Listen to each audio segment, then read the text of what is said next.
On September 4th, 2024, a mass shooting at Apalachee High School in Georgia claimed the lives of 4 people, students Mason Schermerhorn and Christian Angulo, and teachers Richard Aspinwall and Christina Aramy, while 9 others were injured. The tragedy shocked the nation and devastated the Apalachee community.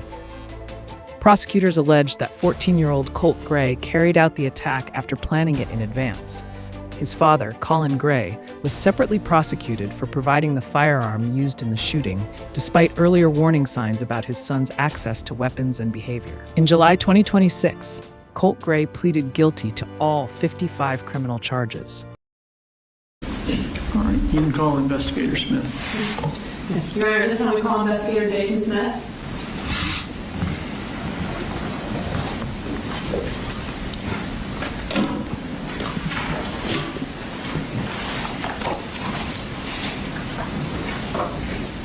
Is that wrong?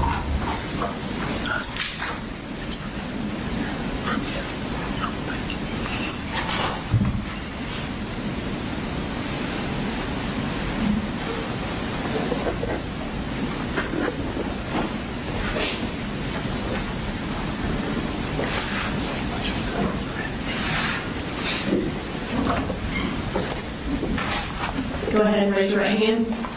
Do you swear to tell the truth, the whole truth, and nothing but the truth, so help you God? Yes, ma'am, I do. Okay.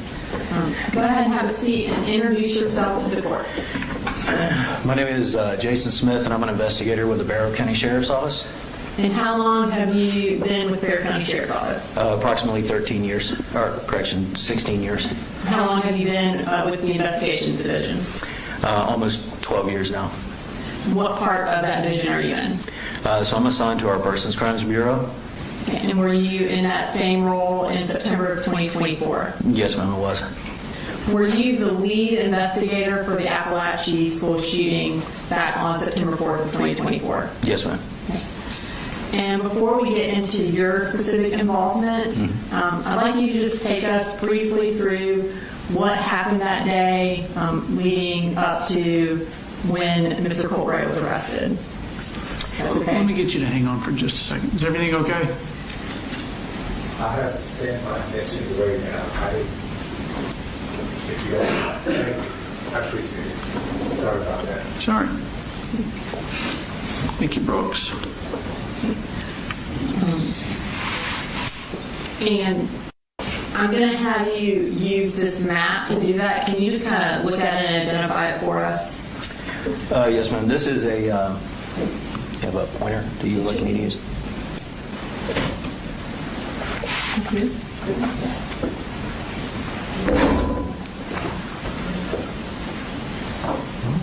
Don't see one. One second, laser. Here you go. Okay, and then just, is this the Yes, ma'am. partial Apalachee school map? It is. So this area right here, this is what is referred to as J Hall inside the school. The adjoining halls are I Hall, which is located right here. And then you have K Hall, which is right here. Okay. And is that a fair and accurate representation of that part of Apalachee High School? Yes, ma'am, it is. Your Honor, this time I introduced an evidence case that 344, which is the partial map of Apalachee High School. Mr. Allen, No objection, Your Honor. it's admitted. Okay. Can you show us on that map where the defendant's second period class was? Yes, ma'am. The Colt Gray's second period class is located right here. This is Mrs. Catherine Greer's classroom, and it's designated by classroom number 2.151. Okay. And while he was in that class, what did he do? So that morning, on the video surveillance footage, you can see Colt come inside the classroom. He opens up his notebook. He stays in the classroom until approximately second period at Apalachee starts at 9:45 in the morning. So at approximately 9:54 hours, Colt Gray tells his teacher that he is going to go see a crisis counselor, at which time he exits his classroom but does not go to the counselor's office. And instead he makes his way down J Hall to the student bathroom located right here. and those are designated by the number 2.148. And what did he do in that bathroom? So in that bathroom, Colt Gray remains in a stall inside the bathroom, preparing for what he is about to do. And he ultimately is seen on the video surveillance footage exiting the bathroom area at approximately 10:21 hours. What does he have with him when he exits the bathroom? When Colt Gray exits the bathroom, you can see him carrying his book bag. The rifle is still partially concealed in it. He carries that back down towards his second period class, and attempts to make entry into this second period class. Is he able to make entry into that class? No, ma'am, he's not. Where does he go after that? After that, he moves down the hall to classroom 2.152. This classroom is Ms. Ryan and Coach Edwards' classroom, and he is able to make entry into that classroom. What happens inside that classroom? Excuse me.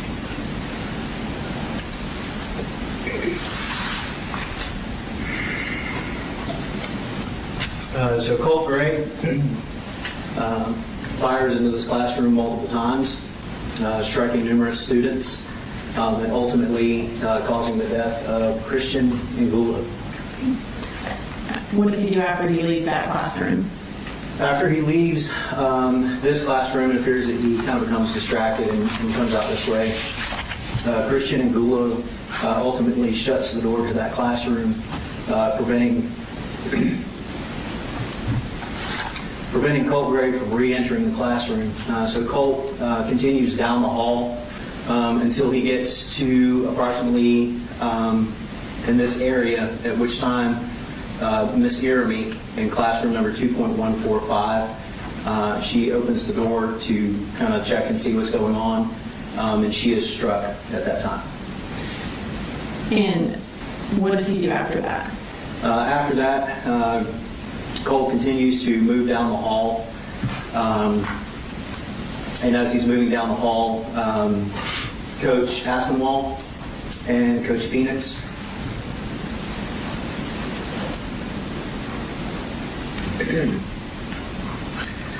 they exit. I'm sorry. Oh, okay.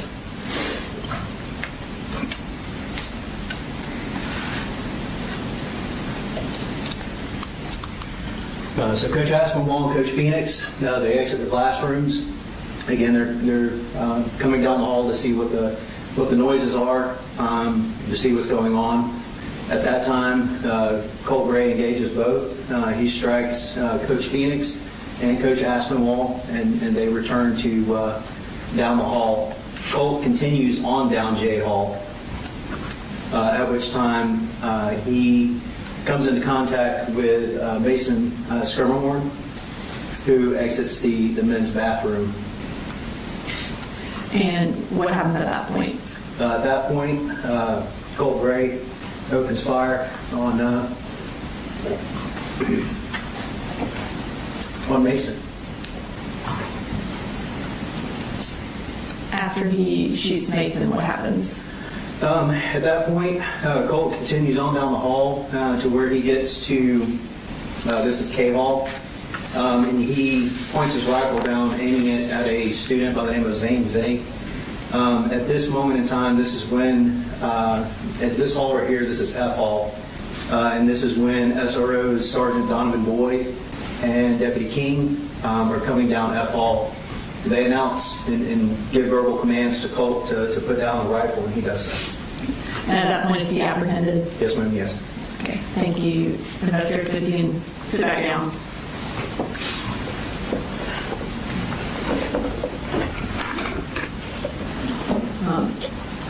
On September 4th, were you at work that day? Yes, ma'am, I was. And did you receive a call that there was a shooting at Apalachee? Yes, ma'am. We received radio traffic that there was an active shooter at Apalachee High School. Did you then go to Apalachee? Yes, ma'am. What did you do when you first got there? So when I first got there, I made entry into the school from a cafeteria entrance, or an entrance near the cafeteria. I made contact with Sergeant Brett Maxwell and Deputy Greg Jones in the cafeteria area. I was informed that they believe they had one shooter in custody, but there was a suspicion that there may be a second shooter. So at that point, I assisted with clearing the side of the school that had not been cleared. As you were working to secure the school, did your Lieutenant Wilkerson, give you a specific task? Yes, ma'am, he did. And what was that? That was to conduct an interview with the shooter, Colt Gray. And kind of tell us how that happened. So we were I was coming back into the lunchroom area, headed back towards, after we had cleared our side, heading back towards J Hall to see if I could be of some assistance. And while coming through the cafeteria area, Lieutenant Wilkerson made contact with me. And at the time he asked you to interview him, where was Colt Gray? So Colt Gray, once he had been apprehended, he was located in this area right here. I'm sorry, I'm shaking. Directly in this hallway, which is the intersection of K Hall and J Hall. When you came into contact with him, was he still in that area? Yes, ma'am. He was handcuffed in that area. Where did you take him in order to interview him? So we, after we started the evacuation process of J Hall, there was an open classroom nearby, 2.139, which is the last classroom, and it was the closest classroom to where Colt was at that time. Approximately what time did you begin to interview him? I believe the interview started at 10:54 hours. So that was approximately 30 minutes after the shooting? Yes, ma'am. During the course of the interview, was he handcuffed? Yes, ma'am. Was anyone with you during that interview? For a portion of the interview, Special Agent Jeremy Howell with the GBI and Lieutenant Wilkerson were there for a portion of that interview. Approximately how long did it last? I believe it was approximately an hour and 15 minutes. At the conclusion of that interview, what did y'all do with the defendant? So I advised Colt that he was under arrest, and ultimately Colt was transported to the Barrow County Detention Center for processing. Did you interview him again? Yes, ma'am, I did. And where did that interview take place? That interview took place at the Barrow County Sheriff's Office Criminal Investigations Division. Was anyone with you during that particular interview? Yes, ma'am. And who was that? That was Special Agent Nick Johnson with the GBI. And how long did that interview approximately last? I believe it was approximately 2 hours. And at the conclusion of that second interview, did you read him the warrants that you had taken out for his arrest? Yes, ma'am, I did. Did you, at that point, what warrants had you taken out? I believe the warrants that I took out were for the offenses of aggravated assault and felony murder. I know ultimately y'all took out more warrants, but at that time, what, if any, reaction did Mr. Gray have to the warrants that you had taken out? He just stated that he understood. There was very little reaction or emotion. We're going to play the interviews later, but before we get into those, I want to ask you a few specific questions about those interviews. During the interview at Apalachee High School, your first interview, did the defendant tell you where he found his rifle that he used in committing this crime? Yes, ma'am. Where did he say he found it? He said that he found it in a lockbox or a toolbox. And did he indicate whether or not he had to look hard to find it or whether or not it was easy to find? Yes, he said he had to look hard to find it. Did he continue to say that same thing throughout the interview, that he had to go get this firearm from a locked box? Yes, ma'am. Did the location of that box change throughout the different interviews? It did. And kind of tell us what it changed from and to. So initially, I believe Colt stated that the rifle was somehow secured in his father's vehicle. And then ultimately, when we were going back through the timeline of Colin leaving early that morning, Colt kind of said, well, maybe it was somewhere else. And during the course of your investigation into the shooting, did you determine whether or not the gun was in fact hidden? We did. Okay, and what did y'all determine? We determined that it was kept in Colt Gray's bedroom. And so him indicating that was hidden was not true. Correct. During your initial interview, how did he tell you the shooting came about? As in, did he tell you that it was planned or not planned? Colt indicated that it was spontaneous, that it was a last-minute thing, that he came into school that morning, had heard voices, and that he just, on the way to get help, on the way to the crisis counselor, he just decided to conduct the shooting. Did he reiterate that lack of planning in the second interview as well? He did. And again, during the course of your investigation, did you determine if the shooting was just spur of the moment or if it had actually been planned? No, ma'am, it appears that it was planned for quite some time. And how did you determine that it was planned? So there was a search of Colt's cell phone, and on that cell phone there were notes dating back some months indicating that he had made plans, and also in there was a black notebook that Colt had taken to school that day, and inside that black notebook was a pretty detailed plan.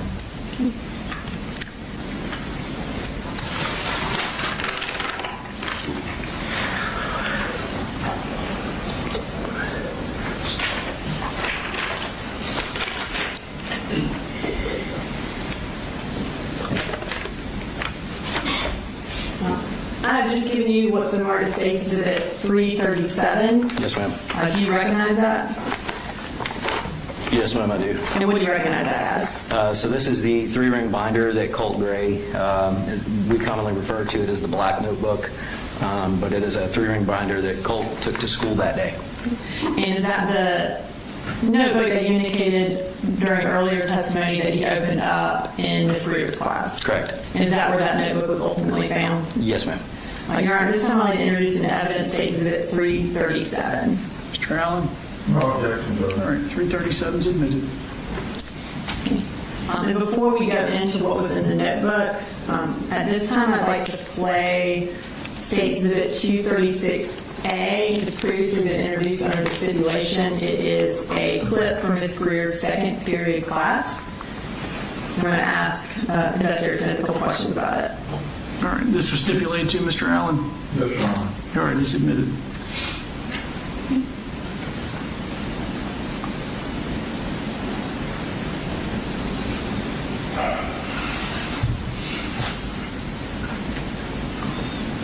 Can you kind of orient us to where Colt is, or Mr. Gray is in this video?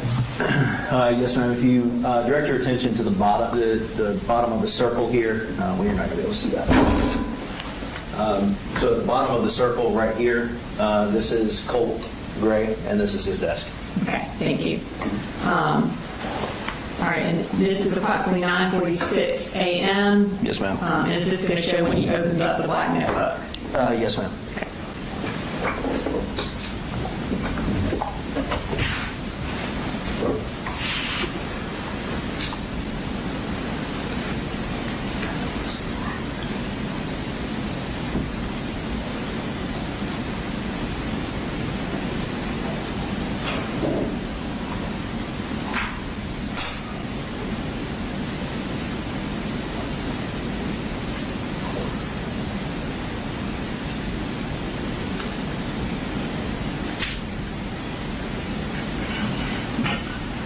Okay, and so at that point in the video, he opens up the notebook.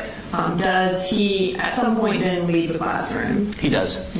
And when he leaves the classroom, does he leave that notebook open up on his desk? Yes, ma'am, he does. Okay. And at this time, we're going to show the clip from Ms. Greer's classroom where he leaves the notebook open.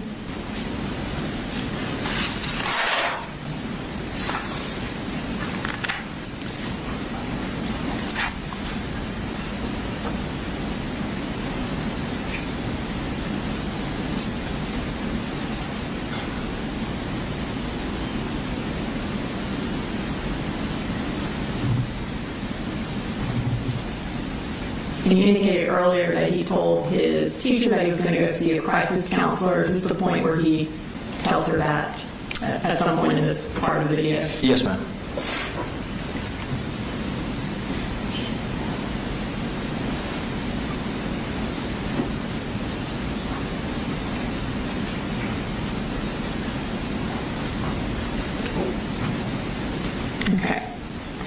And then, do you know what ultimately happens with that notebook? Yes, ma'am. Sometime after Colt left and went to the bathroom, there is a young lady that was seated next to him. The desks are kind of put together in a group of four. So his neighbor to the left of him, she ultimately closes that notebook, and she places that notebook on a shelf below a whiteboard that was located directly behind Colt, so that another classmate can come sit next to her. Okay. And we're going to show the clip from 10:14 a.m. where that student places the notebook behind her.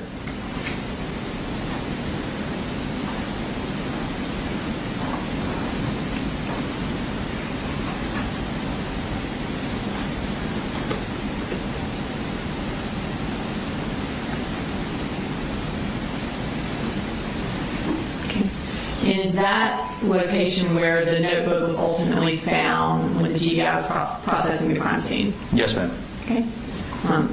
And this time I'm going to bring up State Exhibit 10, which also has been previously introduced under the stipulation, and it is a crime scene photo of the black notebook. And can you kind of tell us on that picture where the black notebook was ultimately? Yes, ma'am. If you look at the whiteboard over here to the right side of the screen, there's a black notebook that is sitting long ways on that aluminum shelf below the whiteboard. Have you had an opportunity to review the contents of that notebook? Yes, ma'am. And at this time, I'd like to start going through the contents of that notebook. Yes, ma'am. So we're going to start, so this is State Exhibit 337, and I'm going to display page 1 of that for the court. Can you kind of take us through the writings on there that you can see? Yes, ma'am. At the top of the page, there's the number 29 circled. So it says 29, including teacher. Below that, directly in a circle with, it looks like apostrophes around it, states September 4th. And then if you look further down on the page on the left-hand side, there appears to be a drawing of Ms. Greer's classroom, judging from the layout that you saw in the surveillance footage as well as what's drawn here. And then further down on the page on the right-hand side, it states suicide 50-50 live with a question mark. Again, there's some more writing and scribblings below that with the word why, but also directly below Miss Greer's classroom drawing, it states I'm not a killer, stop, I'm scared, along with some other doodles. And this time I'm going to kind of zoom in on the portion of the classroom and pull up a screenshot of Miss Greer's classroom next to it.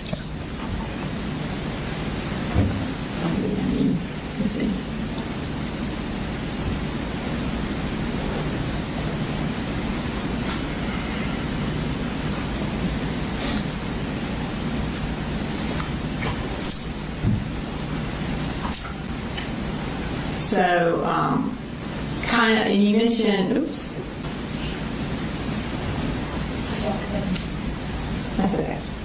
We will not zoom in on it, but we will pull them back up. You mentioned that it appears to be, the drawing appeared to be Ms. Greer's classroom. Can you kind of talk us through that? Yes, ma'am. On the drawing, if you look at the drawing on the top right-hand corner, it states desk. It's kind of labeled. And if you look at the video surveillance system on the right-hand side, up in the top right-hand corner, is Mrs. Greer's desk. Also, if you refer back to Colt's drawing, there is a rectangle with what looks like TV written beside it. And as you can see in the video surveillance, there is a TV in the lower right-hand corner. And do the kind of orientation and the number of what appear to be desks in that drawing match the orientation and number of desks in her actual classroom? Yes, it's very consistent. Okay. Based on this drawing, does it appear that the second period class was in fact the target of this shooting? Yes, ma'am. Okay, we're going to move to page 2.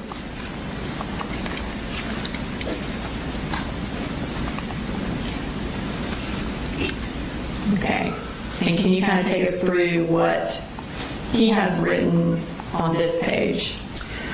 Yes, ma'am. At the top of the page, there's some letters that are written. Below that, it states, "Wow, I did not expect." If you look further down on the page, what kind of jumped out to me was the sentence, "God, here I am, prison." And is that kind of in the middle of Yes, the ma'am. page That's, there? if you kind of look in between, he goes back and forth between scribbling and writing sentences on this page and doodling. But if you look halfway through the page, it states, "God, here I am in prison." Okay. And then we're going to move to page 3.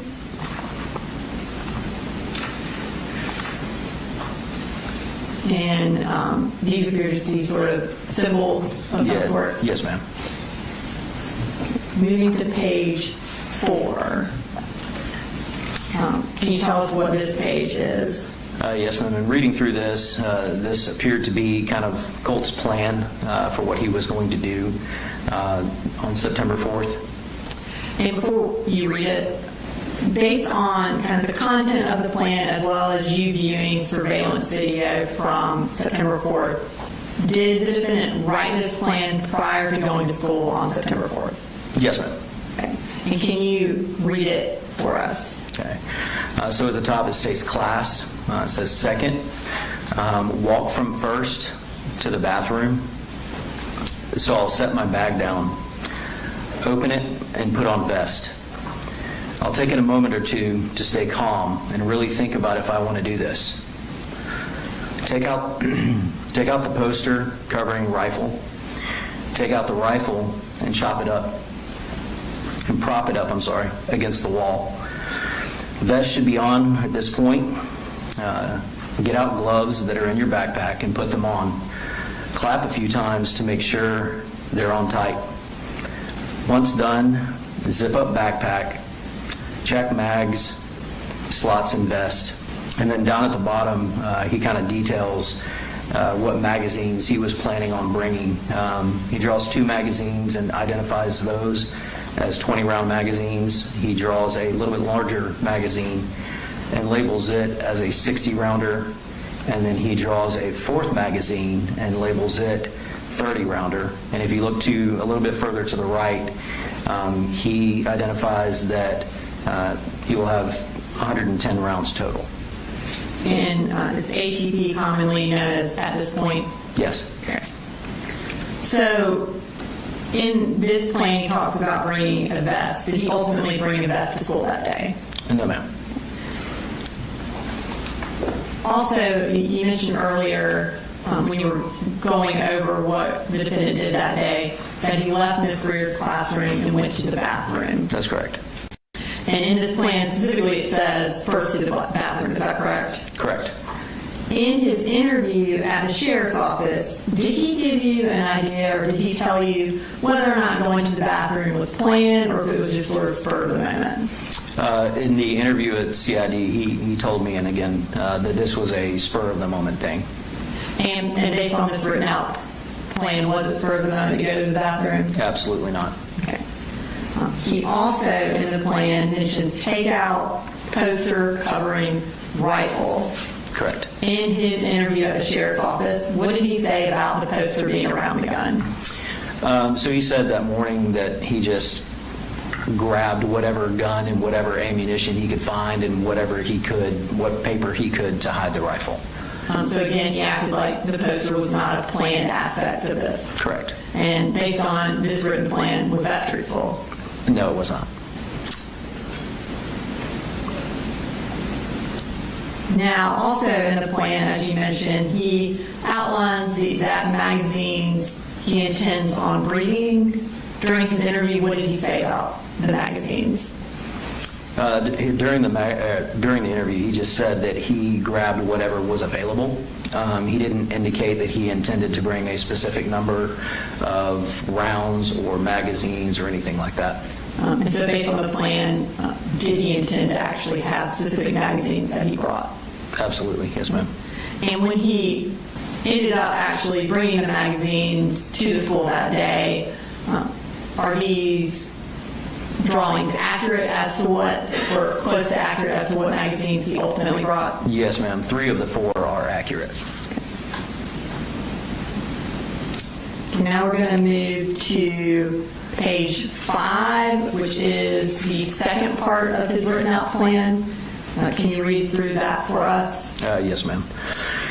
On the top it states, begins, onto the thing, wait a bit, make sure no one is walking in or out of the bathroom. Gloves should be on. Take out your 60 rounder and put it in the chamber, put it in and chamber around. Okay? Turn on your red dot, aim down at the floor to make sure your sight is on. Check your vest and make sure that it is on tight. Once done, check stock to make sure it's at your preferred setting. Put on hat, make sure hair is out of face. Set backpack to the side. Pick up rifle with right hand, open stall door with left. Don't shoot anyone in the bathroom. You will alert people. And ultimately, did he follow that plan? Yes, ma'am. We're going to move to page 6. And again, can you tell us what this is? This is another more detailed drawing of Ms. Greer's classroom. Specifically, what kind of jumped out to me about this one is on whichever day Colt made this prior to September 4th, he appears to document that there were empty seats in the classroom on this specific day. And again, you can see the TV in the bottom right-hand corner and Mrs. Greer's desk in the top left-hand corner. Colt also identifies his personal seat.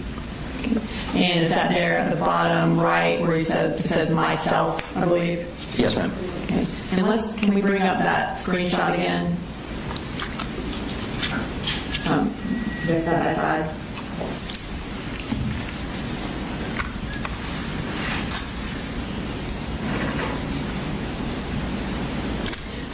You indicated that on whichever day he wrote this, he put EM to indicate an empty seat. Correct. Are the empty seats different than what actually occurred on September 4th? Yes, ma'am. Okay. So again, does that indicate to you that this was written on a different day than September 4th? Yes, ma'am, it does. Now we're going to move to page 7.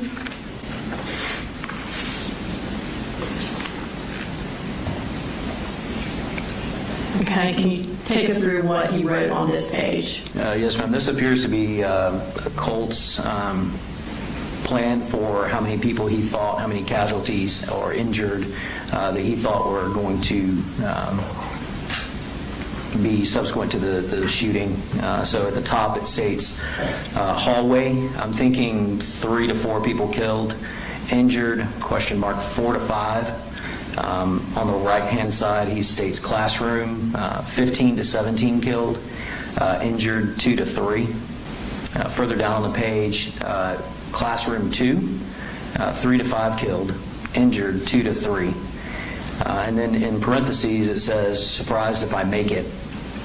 And then down at the bottom, he draws some squinty emoji. As far as this plane, does it appear that he planned to actually enter a second classroom? Yes, ma'am.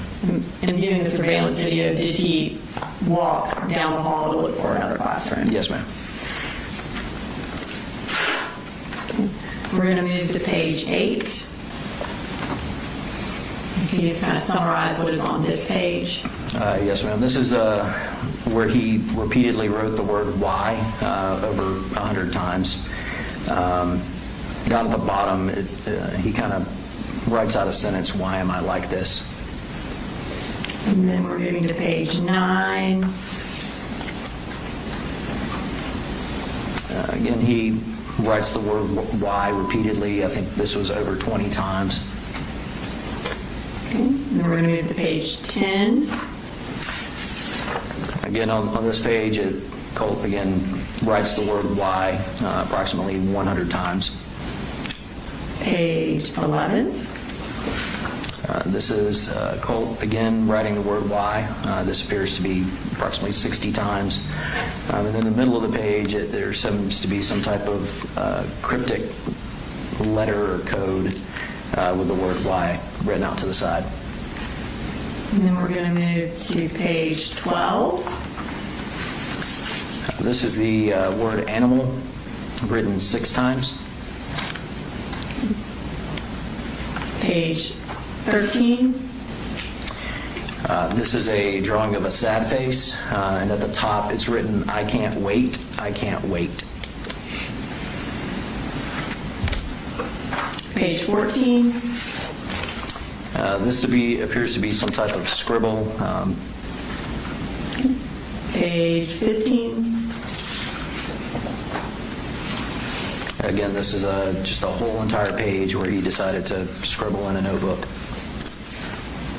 Page 16.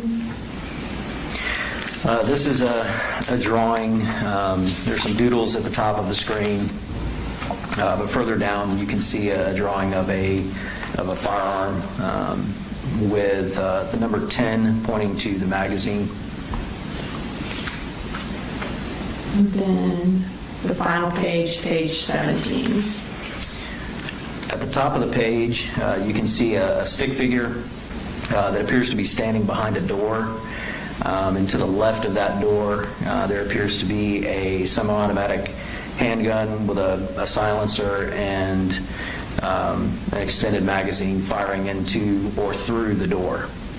Below that, it says extended mag, and then there's the word Healy is written in the middle of the page, and then below that are a couple more drawings, one of an AR-style rifle, and the one above that, another appears to be handgun.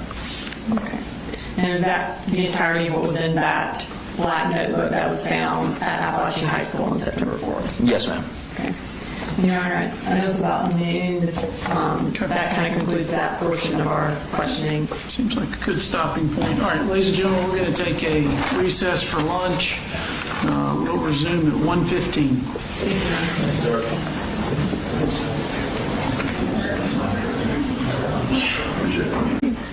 Go ahead.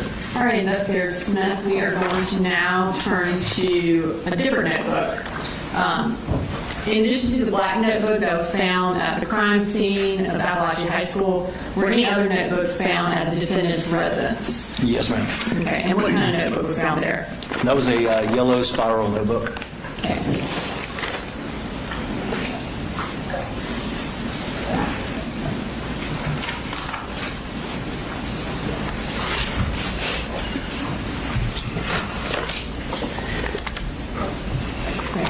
I just handed you what's marked in State Exhibit 3. Is that 3? What did I put on there? 388? Yes, ma'am. 388. 338, I'm sorry. Oh, sorry, 338. Do you recognize that? I do. What do you recognize that as? So this is a yellow 3-ring spiral notebook. And is it the 3-ring yellow spiral notebook that was found at the defendant's residence? Yes, ma'am. Okay. And, Your Honor, someone like to go ahead and introduce an evidence State Exhibit 338? Mr. Allen? No objection, Judge. All right, 338's admitted. And before we read the contents of that, can we go ahead and pull up State Exhibit 188, which was previously introduced in evidence under the stipulation? Can you tell the court where that notebook was found in the defendant's room here?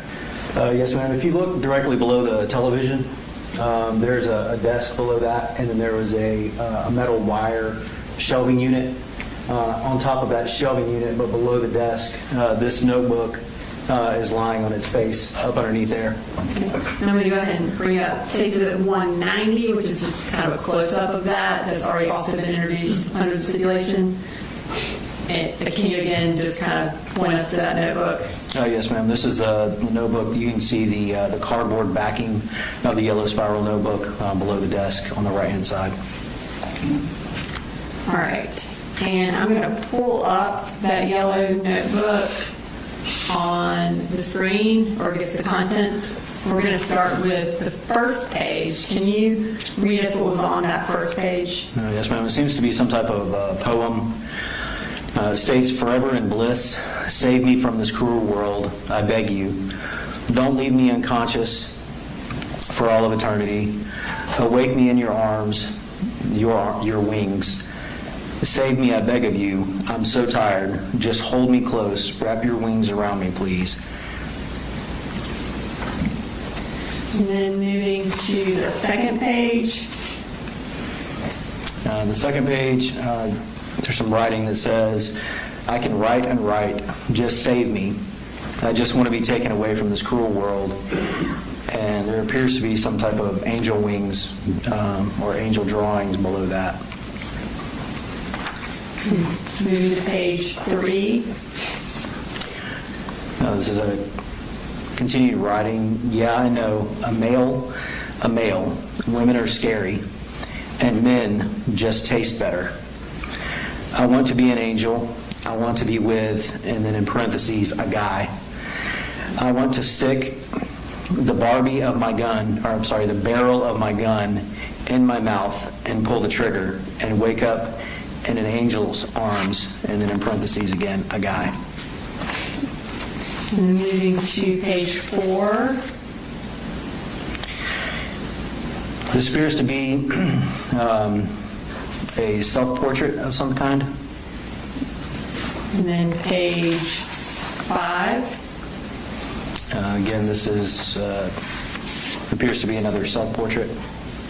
Judge, I'm going to object here. These are portraits, yes. I don't know how he can conjecture that they're self-portraits simply because they're in no found on my mind. All right, I'll sustain the objection to the extent he's guessing what it is. He can describe what it is, and we'll go from there. Moving to the next page, which is page 6. This appears to be a portrait labeled Colt. Moving to page 7. This is appears to be a portrait of someone sharing characteristics with Nicholas Cruz. Now moving to page 8.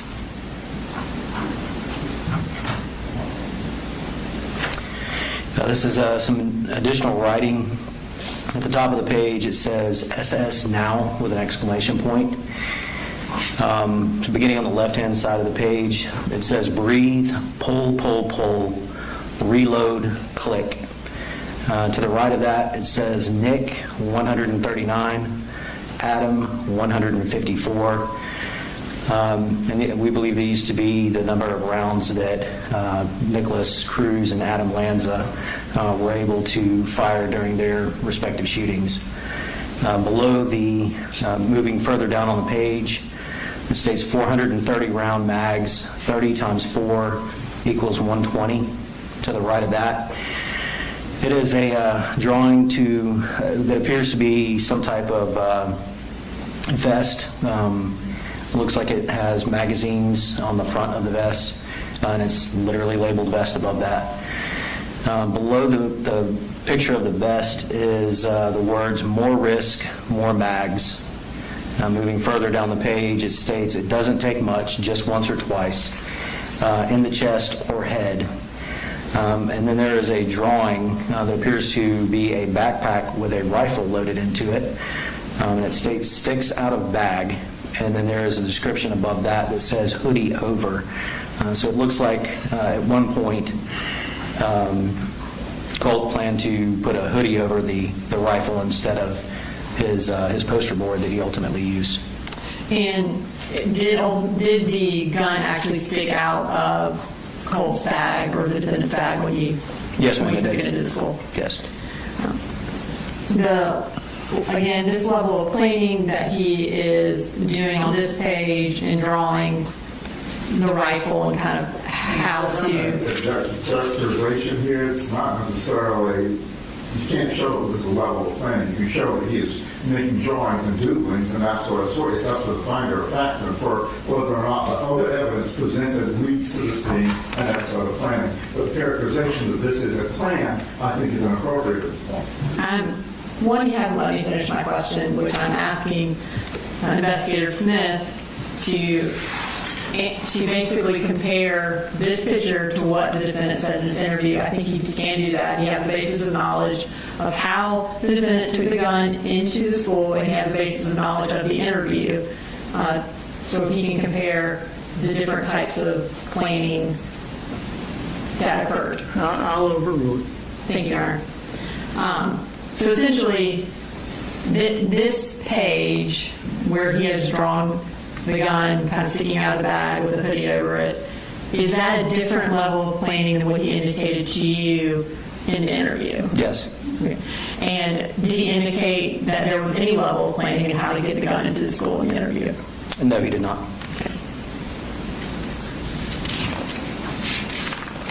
All right, moving to the next page, which is page 9.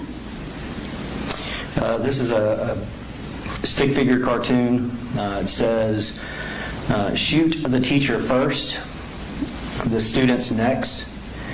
There's a stick figure drawing with the individual holding what appears to be a firearm and shooting that firearm at another stick figure who has their arms up. And a description of what is going on is written to the right of that, where it says gut shot.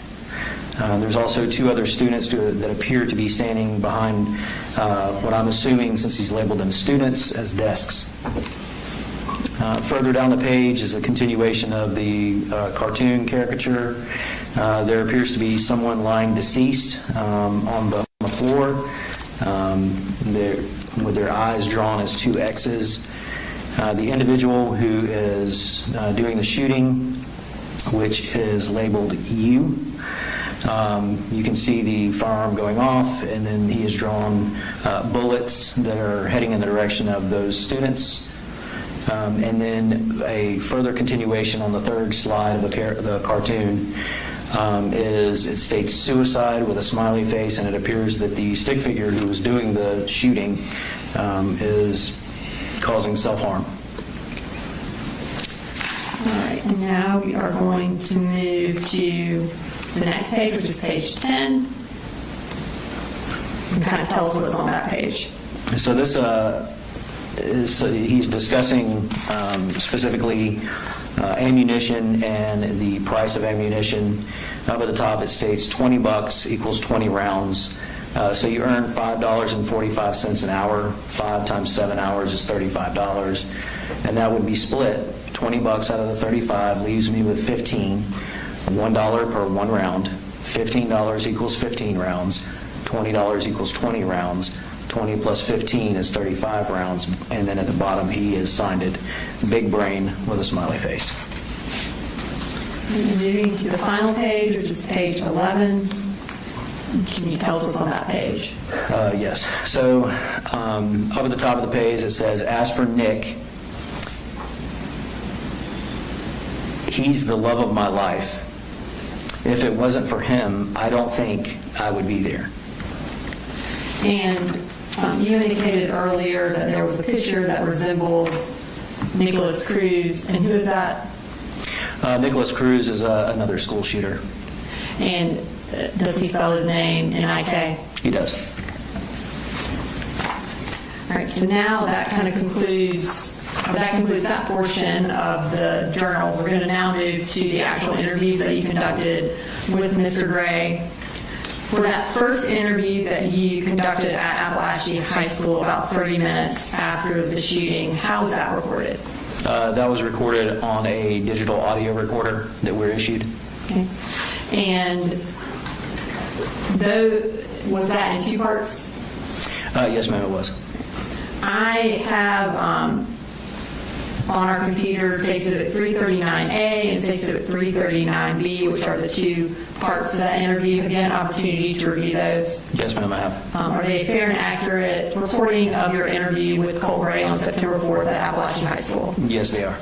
Okay. Your Honor, this time I'd like to introduce an evidence states Exhibit 339A and 339B. Mr. Allen? No objection, Judge. All right, there's me. Okay. And I believe we're going to play approximately 1 hour and 10 minutes of this interview at this time. So this is 339A. Yeah, well, this First will be 339A, and then it's, when it concludes, 339B. They're a total of about 1 hour and 10 minutes. All right.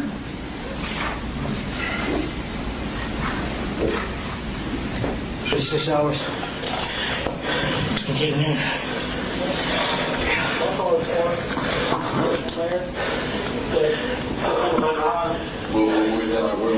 What's your name? Colt. Colt what?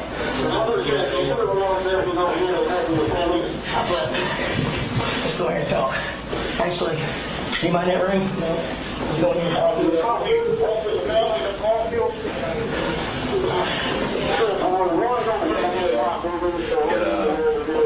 car coming up.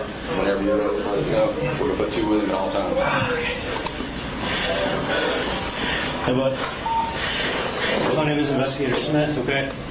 I work with the Barrow County Sheriff's Office. Okay. Can you get your hair out of your face for you? You got it? Okay. What'd you say your name was? Colt Gray, Gray. Colt? Yes, sir. Okay. It's Colt, not Colt. Okay.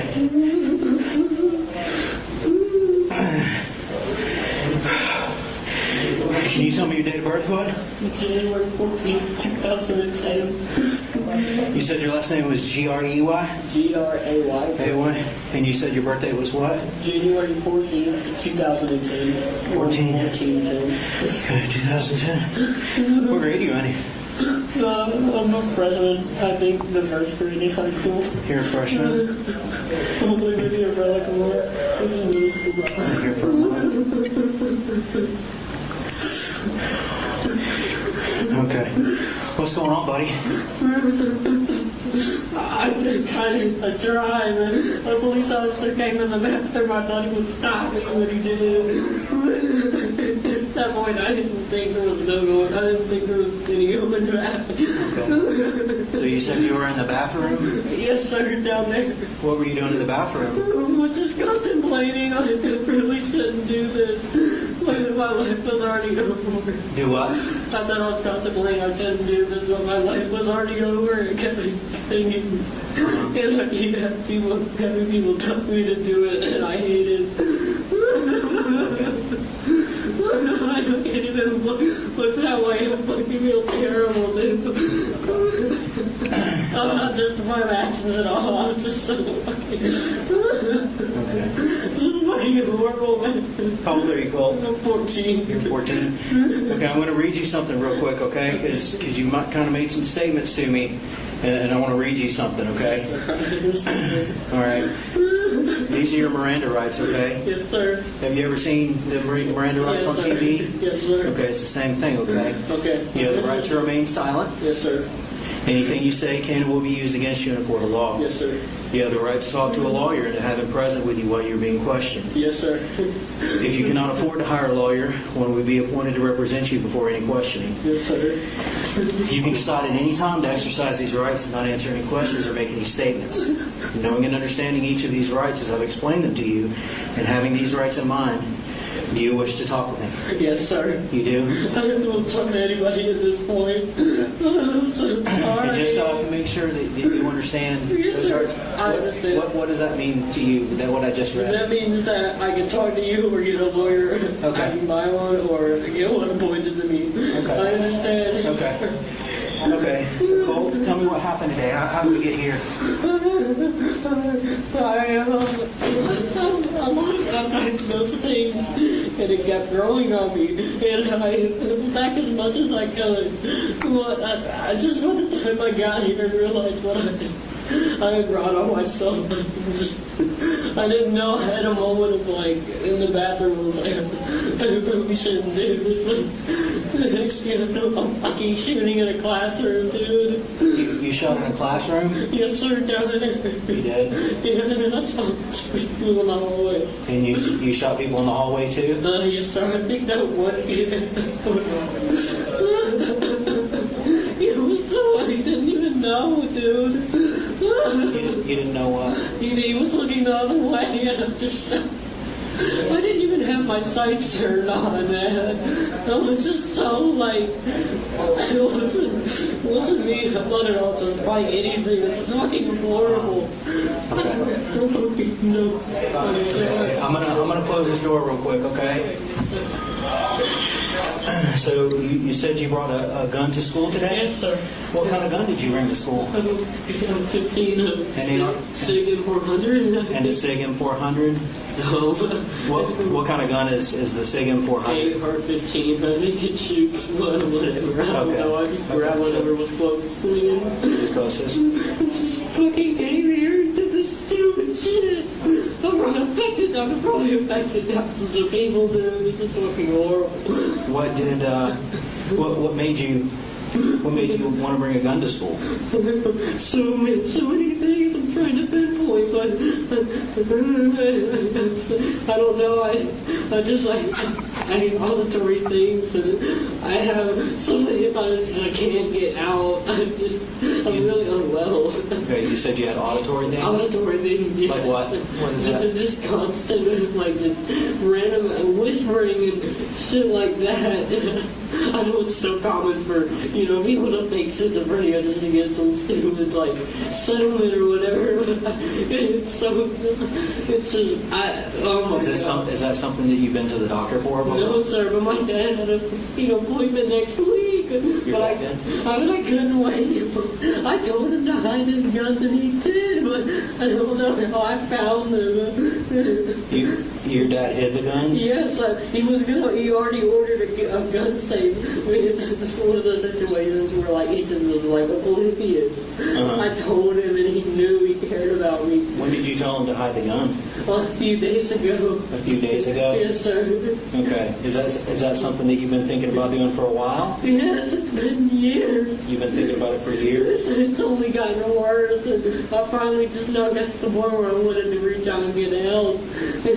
We were so close.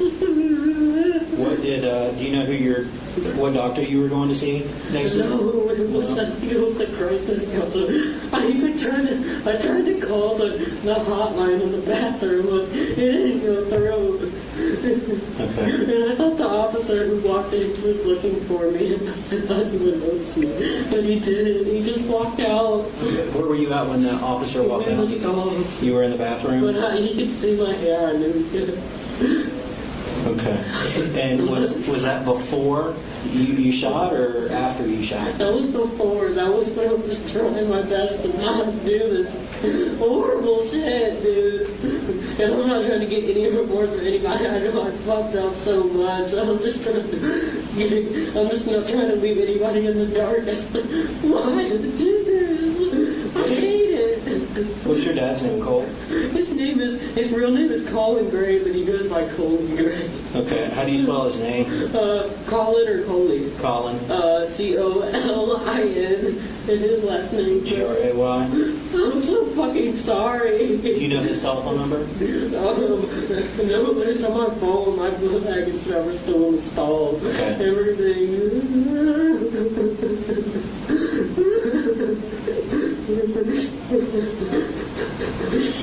Where's the bathroom that your book bag is in? I think it's down there. I completely just decentralized through all of it. I came back and I'm on the floor. Okay. So going back, you said that you've been thinking about this for years? Years, maybe not years, but at least a year or two. And I had really bad influences, like that paired with, I think my teachers are against me. And I know it's not schizophrenia because I see them whispering to each other in the hallway and plotting against me. So I wanted to do something to get them away from me. I destroyed my computer. I was so scared. You destroyed what? My computer at home. You did? Yeah. When did you do that? Today, I think. Why did you destroy your computer today?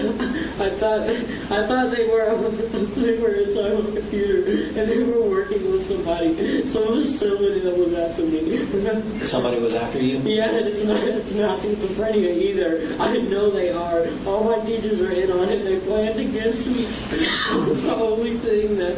What did you see in your computer that led you to believe that somebody was... I don't know. I was looking around and I just got this feeling. And so I impulsively just like out of nowhere did that. How did you destroy it? I don't know. I can't remember. All I know is I did something with it.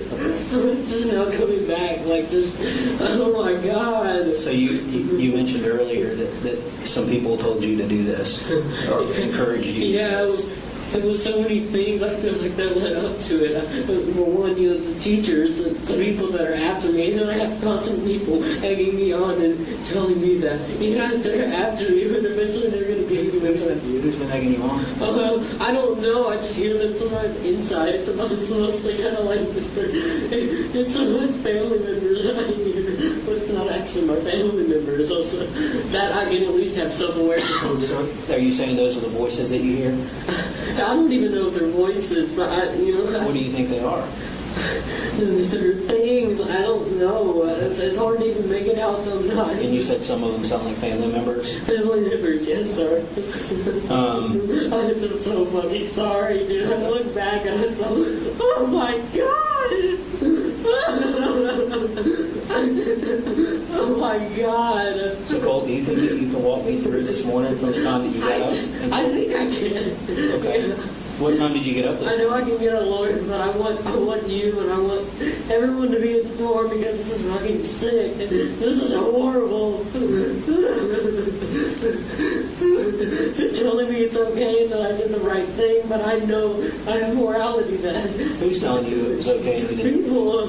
People, I feel like the teachers whispered to me in class that this is what I had to do. Do you think the teachers whispered this to you? Yeah.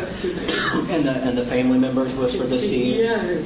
It's always inside. I don't think that schizophrenia. I think that possibly what I thought was maybe using brainwaves to somehow get tracked inside of it. I don't know.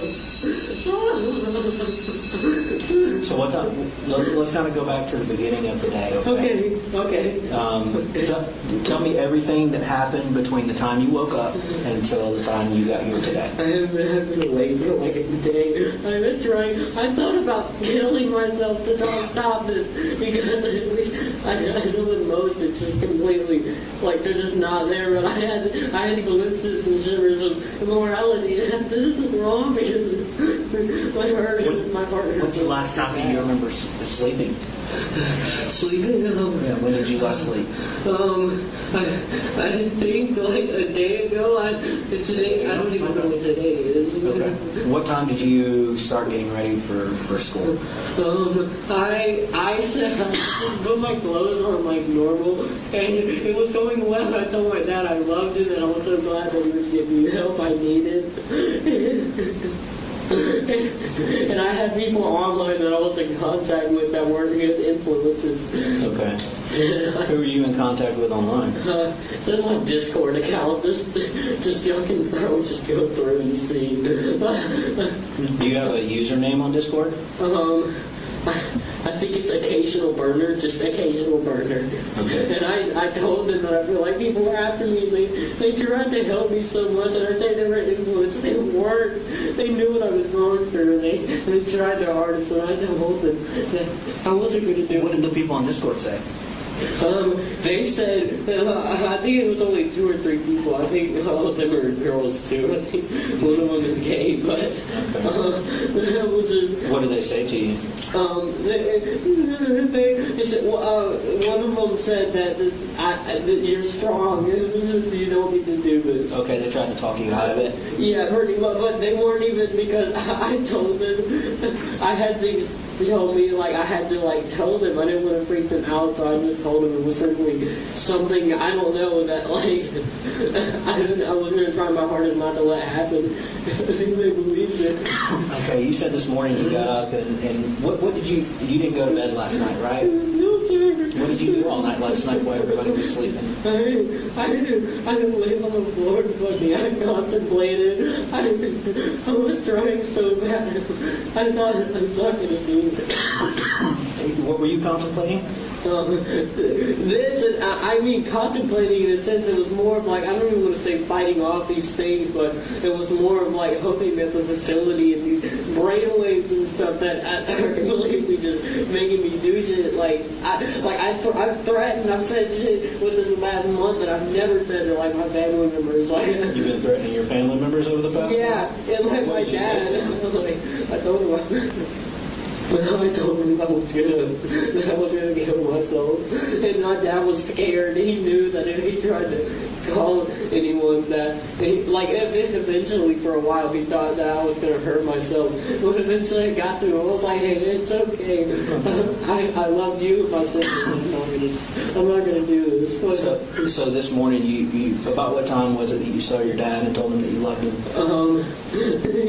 He went to work. I just texted him. What time? Oh, you texted him? Yeah. Did you see your dad at all this morning? I don't know. I don't remember. I thought I saw him, and then I thought I saw him another time. You know. I also thought I heard footsteps like outside the porch because I was parked up next to my wall. Okay. I texted him like 5 minutes before I did it. I told him I loved him. This wasn't anybody's fault. You texted him 5 minutes before you. I think it was 5 minutes. I only assumed. It was definitely certainly before. And I told him that it wasn't his fault, that he always tried his hardest for me. I love him. You 5 minutes before what, though? Oh, this. And I told also close friends that I'm sorry online. I was so fucking sorry. And my data was really bad. So half of them didn't go through. I don't know, at least one of them did. Well, you said you texted friends online. Yeah, only 2 or 3. I'm remember not who they were? These past few months, I was on that social.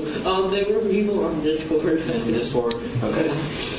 So this morning you got up. What time do you remember about what time you put your clothes on to get ready for school? Oh my God. I think around 7-ish. Around 7? My bus comes around at 8. Oh my God. Okay. You ride the bus? Yeah, yes sir. You ride the bus here? Yeah. Do you know what bus you ride? No, I don't know. I know my folks probably has it. Oh my God. What's your address? 896 Harrison Mill Road. Harrison Mill Road.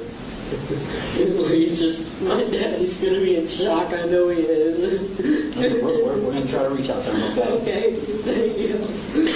So you get on the bus. Now, you said earlier that you brought a gun to school. Yes, sir. Okay, tell me how you got that gun. Oh my God, this is fucking horrible, man.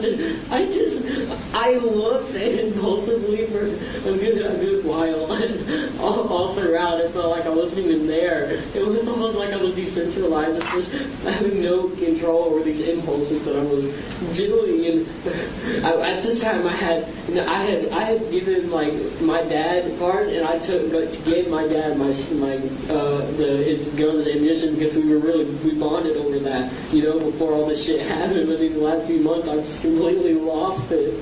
Okay, so you said you looked for a while for the gun today. Yes, sir, because he hid it. That's what I'm trying to say. It wasn't his fault because. Where did he normally keep it? In his room. Do you know where in his room? I think it's his closet, but when I found it, I think it was in his toolbox. I can't remember. He definitely tried his hardest. I know he did. Okay, but you told your dad. When did you tell your dad to move it? You said was it months ago? Days ago? It was like a month ago. I definitely was fighting this off for so long. Oh my God, this is so traumatic. I know for all of you, I'm so sorry. And you said you think it was in his toolbox? I think it was, yes. It was somewhere really well hidden. Okay. Where is his toolbox? In his truck. You know, like trucks they have. Okay. So you found it in his truck? It was either his truck toolbox or some kind of case that he had locked up. In his truck? Yes, sir. When did you get the gun? I got it like right before I left. I was a big fan of airsoft, so I had bought a vest for that. And I thought about wearing that, but it was just like, oh my God, dude. It was. And you took that this morning? The vest? No. Oh. The gun you took out of your dad's truck this morning. Yes, sir. Okay. And keep in mind, I don't know for sure it was his truck. I just know it was somewhere really well hidden. Oh my God. Fucking Marty, man, what the fuck am I doing? I'm sorry, everyone. This is horrible. I'm not trying to gain remorse at all. I'm just thinking, this is so fucking horrible. I can understand why you're upset. The victims, I hope they all fucking recover. So you said that you got the gun. Yes, sir. And did you take the gun on the bus? I think so. I did something with my backpack. I think I hid it somehow with paper. Oh my God. No, sorry. No, that's okay. Oh my God, dude. Just take some breaths, okay?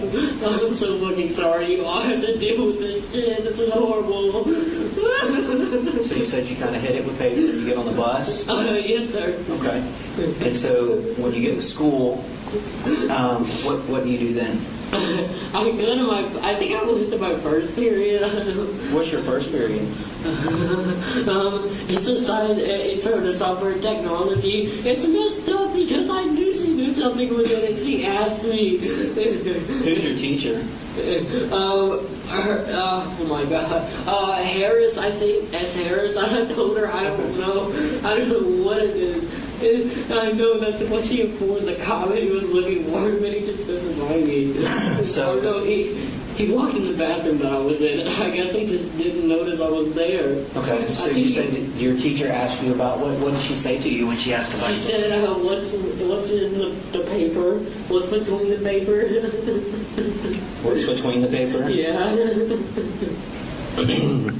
How long after you went to class did she ask that? Was that really soon or towards the end of class? It was the end of class. Towards the end of class? Oh my God, fuck, man. This was so impossible. I just fucking ruined this. What did you tell her? Like I said, I don't know. It's vague. It's fine. Everything. The whole day is fine. And Colt, that's good. If you can't remember, say I can't remember. I can't remember, but I can say I think I said something along the lines of, no, I don't know. I don't even know. So you told her you didn't know? Yeah, I thought about crying for help with the officer. I hope he would knock on the stall. So you mentioned that. How did you go? What happened between the time the teacher asked you about that, about what was between the paper, and the time you say the officer saw you in the stall? She asked me at the end of class, and I think I went somewhere. I don't know if I was able to enroll in the hall. Did you get up and leave the class, or was the class over? Did the bell ring? The bell rung. I think I went to my second period. Okay. I think. Okay. I got paranoid, and she looked at me, and I thought I started whispering on with students about how I was trying to, or she thinking to detain me.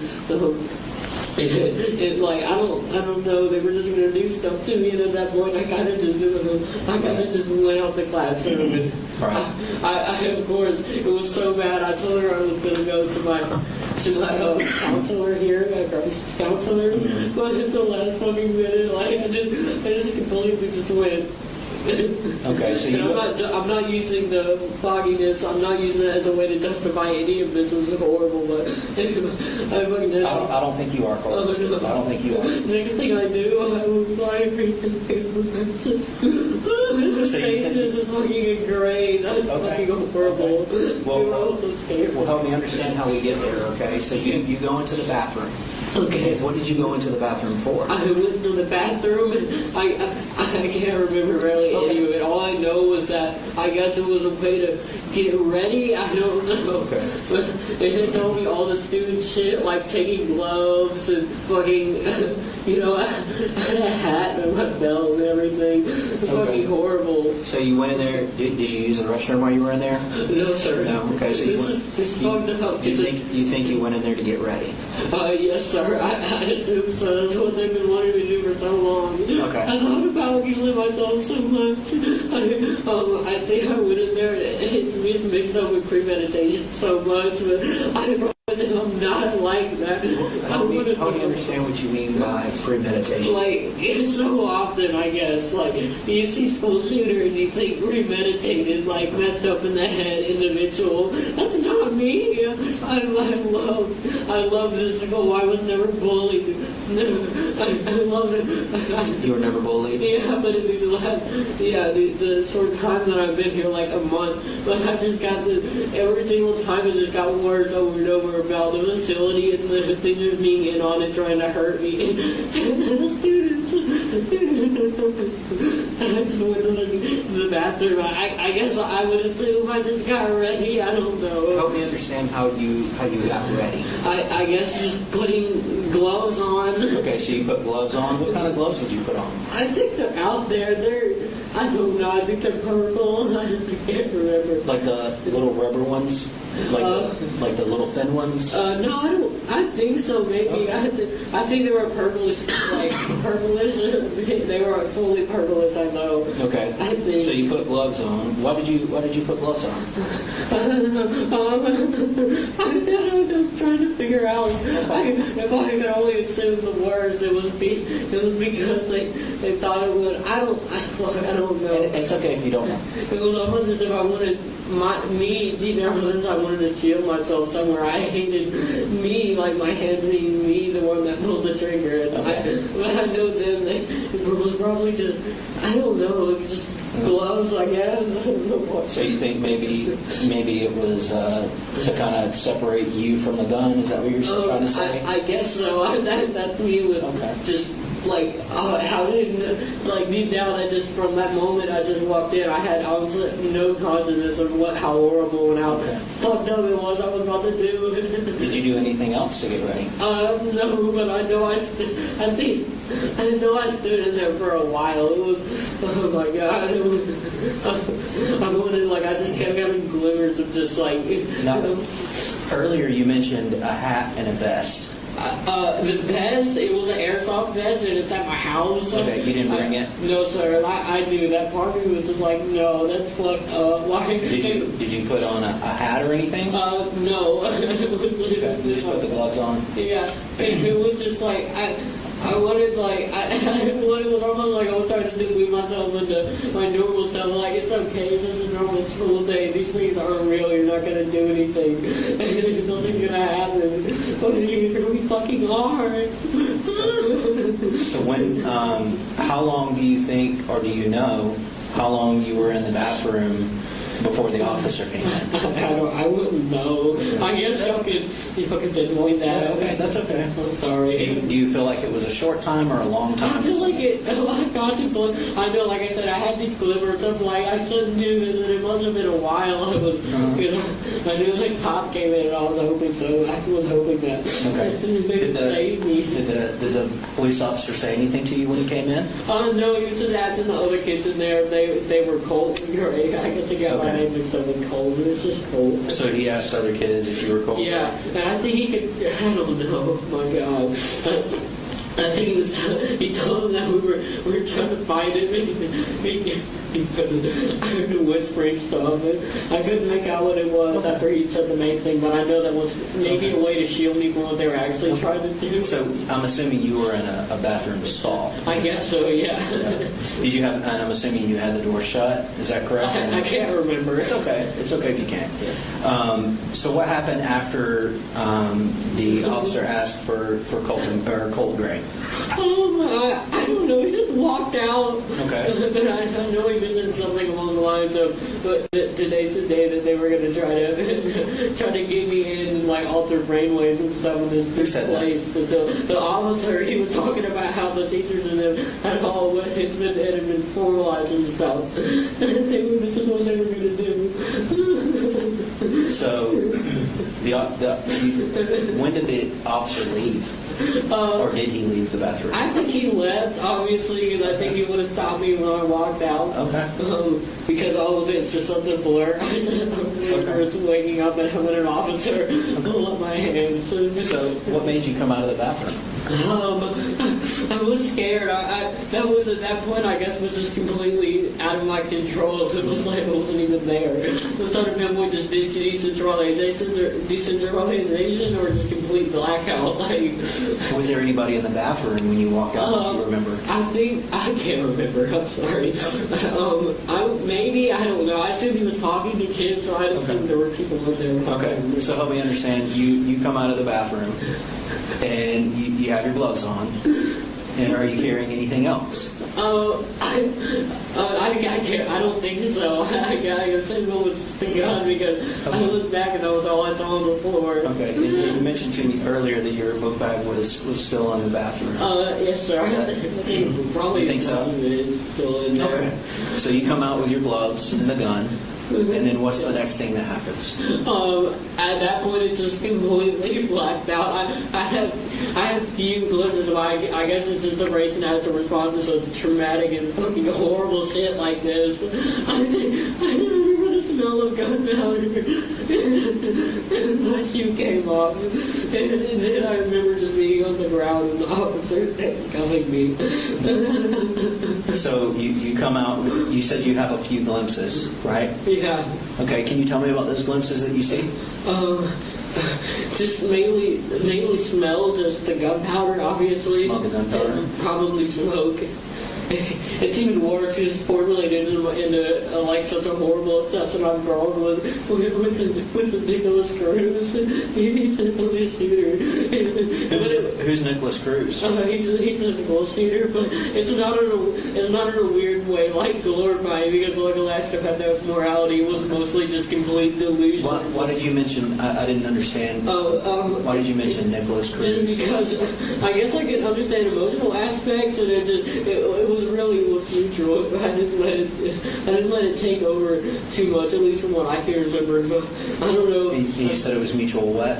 It was mutual in a way that I didn't let it affect me emotionally. It's like I didn't do this because of him or something. But I know the voices probably leached onto it. I know they gathered like info, and my teachers were finding out and everything. So you told me earlier when I said that you shot some people. I think so. I don't know. I hope nobody's heard. I forgot. I didn't even know if my sight or anything was on or it was working. I would assume. I know me just aimlessly firing. It's just like I remember it's just gunshots. I can't tell for sure. Okay. I know for sure. I don't think I was targeting people. I think it was more just Do you remember where you were? What room you were in when you were shooting? I remember just. Was it a classroom or a hallway or something else? Oh my god, dude. I think it might have been a class. I don't know. Everything else is just blurry. It was a classroom? Yeah, I could probably. So you said you just walked around aimlessly shooting? Is that what you said? Yeah, pretty much. They wanted me to do anything to get these people away from me, the teachers and the people who were altering stuff for me. I didn't like it. So you walked around, and when you were aimlessly shooting, were you shooting at people? Or I guess. I don't know. It's hard to tell if I was aiming for anything specifically or not. I'd assume so because I didn't just want them to. I guess just when you see people, like, when you do some shit like that, I guess they would want me to do something like that. This is the way to know them that, to be scared of me, I don't know. Okay. Not the victims or anything like that. It was just wanting the teachers and stuff in the building, which I know is real. There's still. No, you keep saying victims and that you shot people. Yeah, I looked more than one. I looked back a few times and I saw a kid leave. He had a back over him. Oh my god! So you looked back. I looked back when they had me on the floor. I almost fucking threw up. That is so horrible. You said you had a back over him? I think they did. The police. This fucking parents are ever again. Oh my god.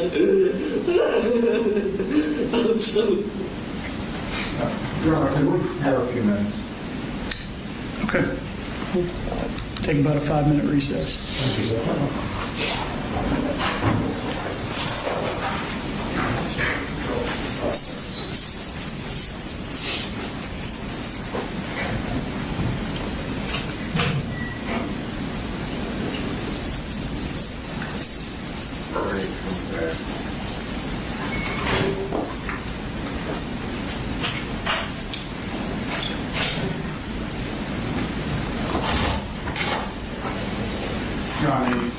Yes, yes.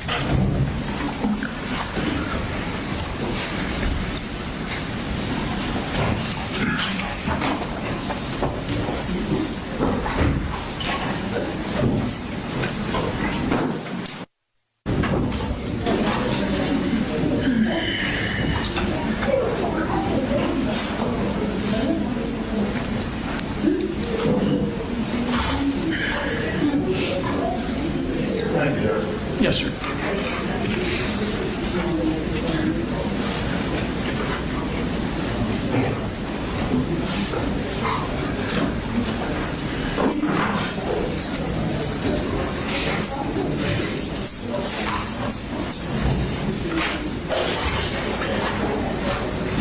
All right, we're all present. Go ahead, Ms. Brooks.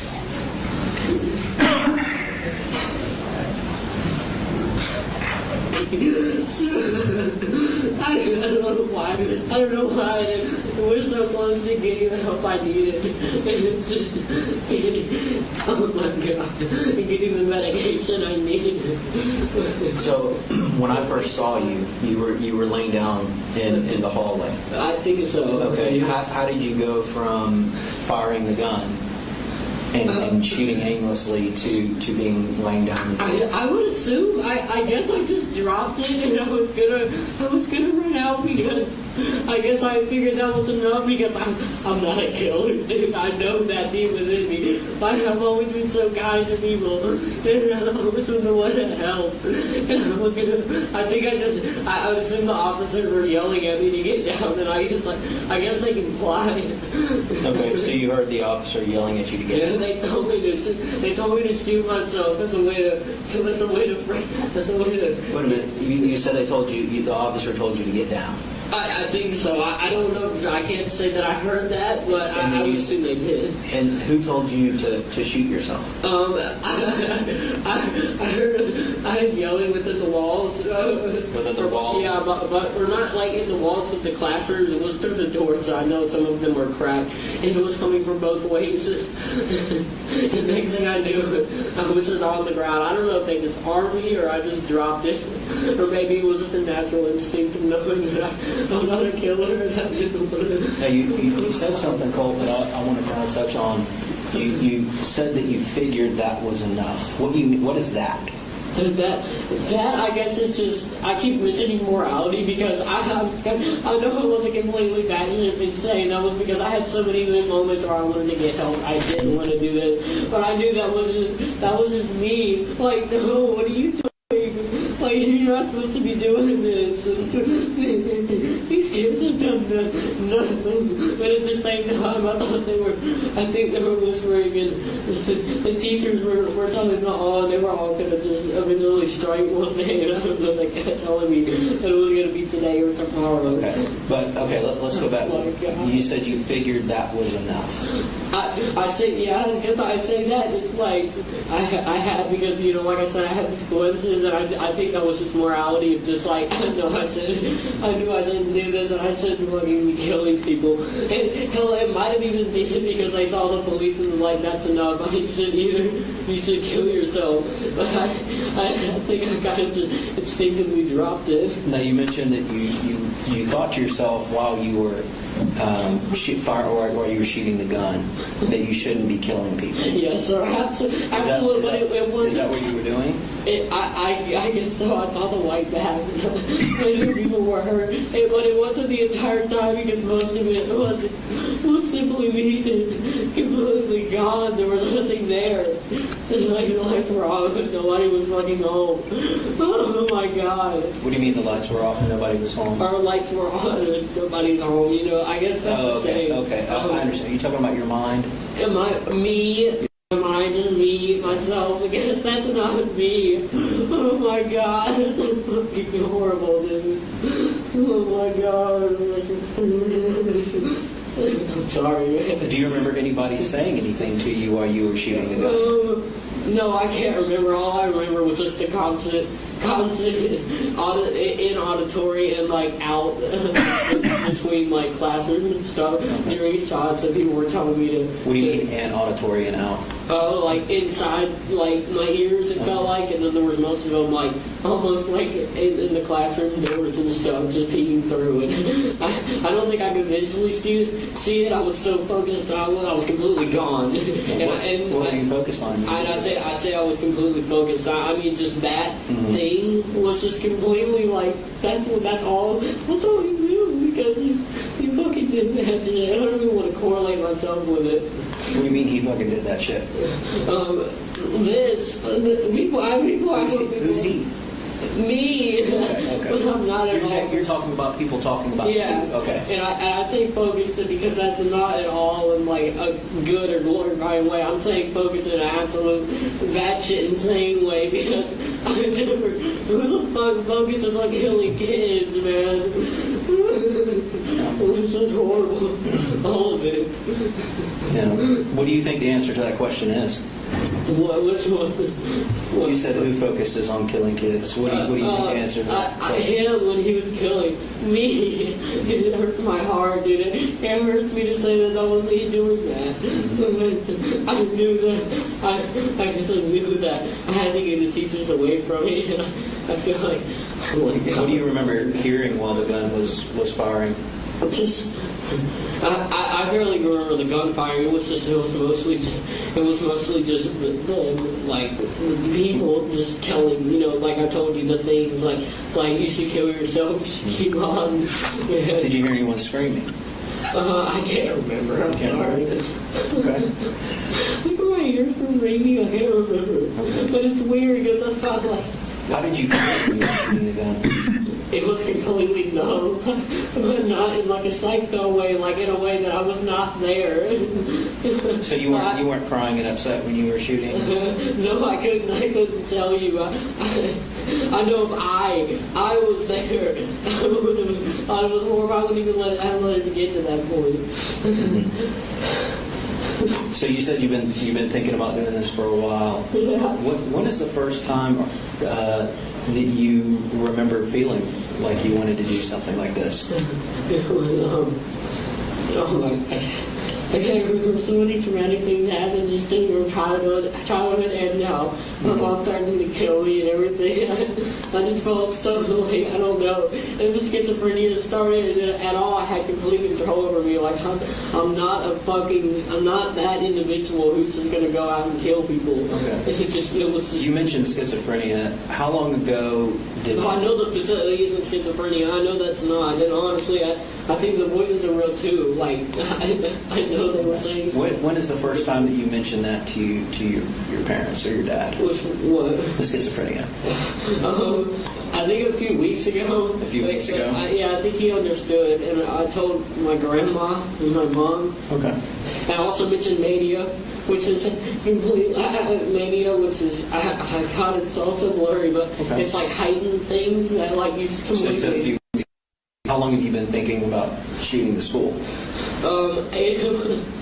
Honestly, like most of the time, like I thought about it, and just every time I resorted, I was going to kill myself. Because you mentioned earlier that you had been thinking about it for over a year. So did you start thinking about it before you started when it came hearing up, the voices? It was more just like a stupid trauma response of like hopelessness and like suicide as well. It was mainly suicide, but there was always that lingering thought of like, and that like I could do that, and I didn't want to at all. Yeah. And then I had Nick, like I completely became obsessed with him on an emotional level because I understood some of the stuff he came through. Who's Nick?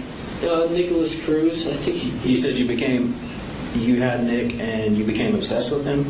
Yeah, he got arrested, but I mean, he shot up his school, but on an emotional level, I could understand like the trauma and stuff that he went through, and I think it's kind of molded into like That and then What trauma did Nick go through? I think neglect, and I was really bad neglected when I was a kid. And it was a bunch more stuff. Just him, like, it was a bullying aspect because I was bullied really bad in middle school, but I don't think that's at all a reason. Like, I just went to school. You told me earlier that you weren't bullied. No, here in high school, the school that I went Okay, but you were bullied in middle school? In middle school, yeah. Okay. Because I was going through a really bad time. I was wearing like 2 jackets at a time, and people obviously thought that was weird. Because I was just What middle school did you go to? Jefferson Middle School, I think. Is that in Jefferson? Yeah. Did you just moved here? Uh-huh. Okay. When did you move here? Summer? I think so, yeah. We've been here since, like the start of summer, like, or late 2023. We had Christmas here.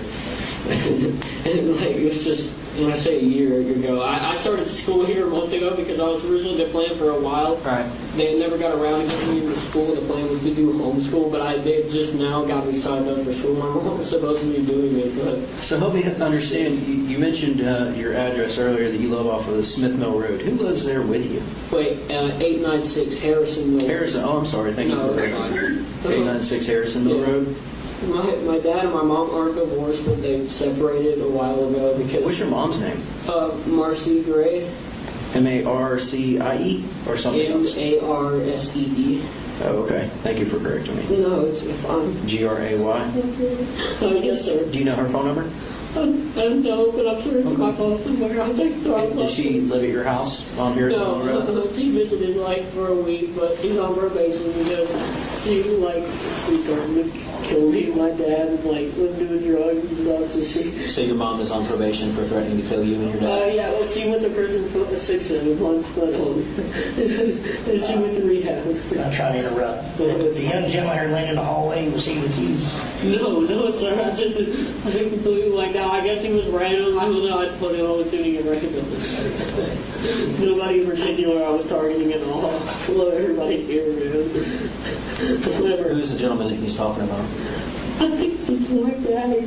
The white bag that's out here. Okay. I don't know though. The white bag is, does he mean that he's deceased? Is that what that white I bag think means? so. My fucking God,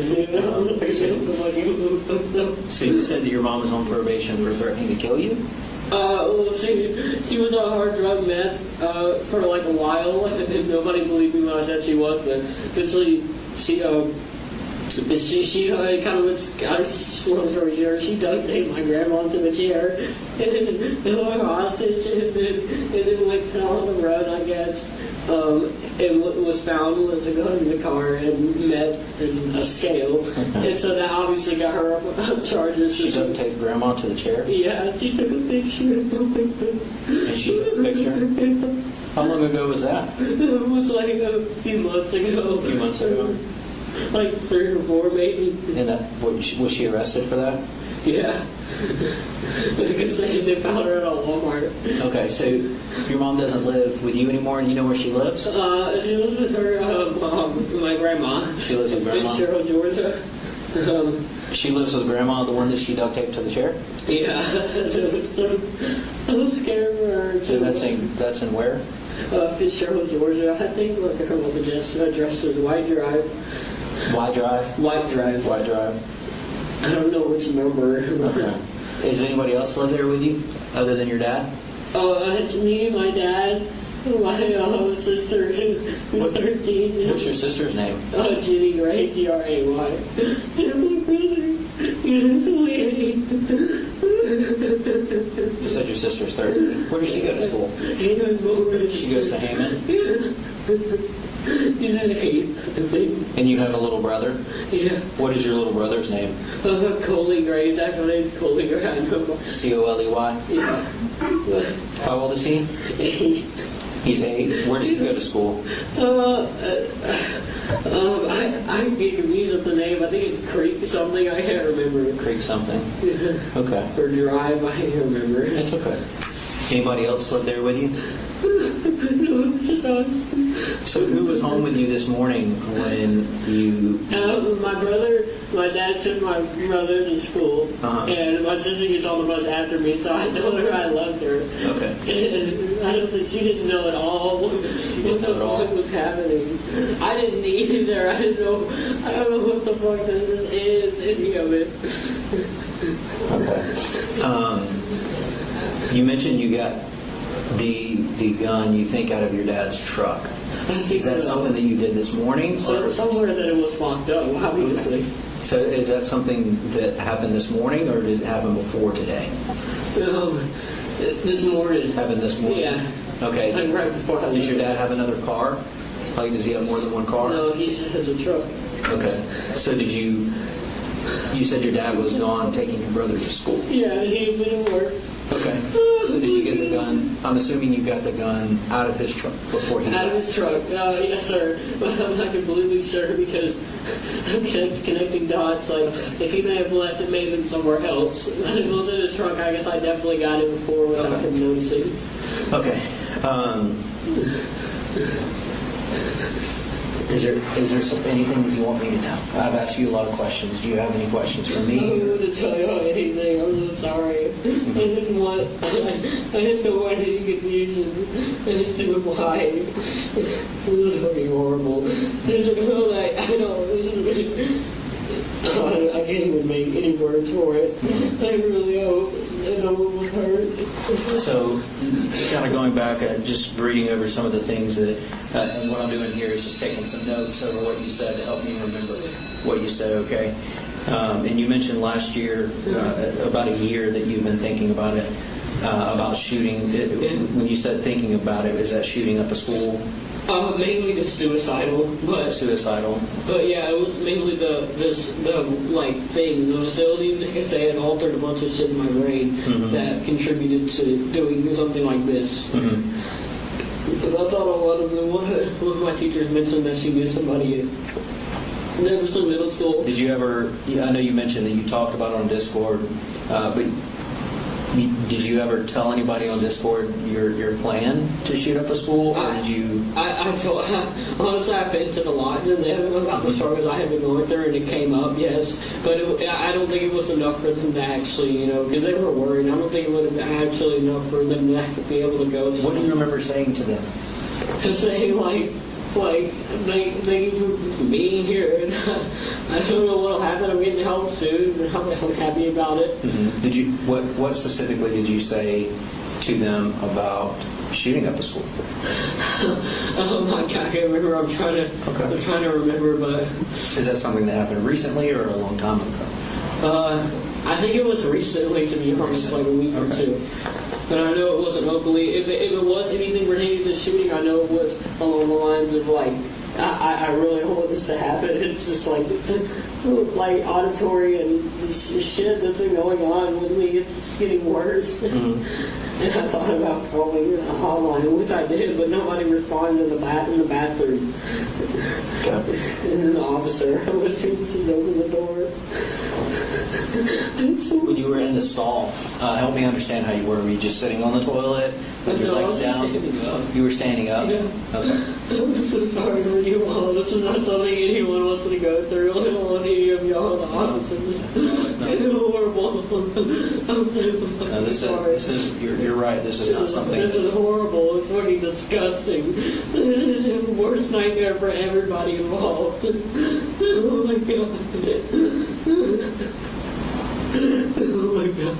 And at least I have some more grounding because I feel like this scared off most of the things that was happening. I feel they got me horrible and just What do you mean this scared off most of the things that were happening? Like auditory things and the teachers. I knew they weren't going to do anything bad to hurt me.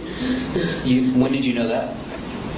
Just as soon as I kind of just came back, and talking really helps with it because it kind of helps me come back to my senses. It's just more of like it. So you're talking about after the shooting? Yeah. I feel like it definitely like. So after you shot people, you felt like the voices went away? Not completely, no. They're calling me a fucking retard. And it's not constant though. It's just hard to make out. It's still I'm just, oh my God. I'm honestly just in shock. I'm trying to make things. And you mentioned your sense of morality. Help me understand that.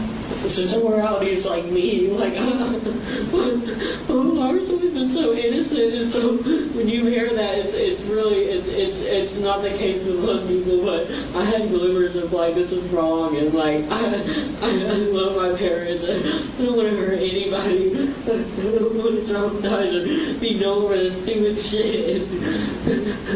Oh my God! But it was just like. So what was it about, Colt? What was it about today that made you've been thinking about this? I know you said you've been thinking about depression and for over the year, at least over the past year, and thinking about killing yourself. How long have you been thinking about killing others? Oh my God, it's at least a month or two. It obviously come up in the past, but it wasn't as bad. Did you ever tell anyone that you were thinking about killing others? No. No.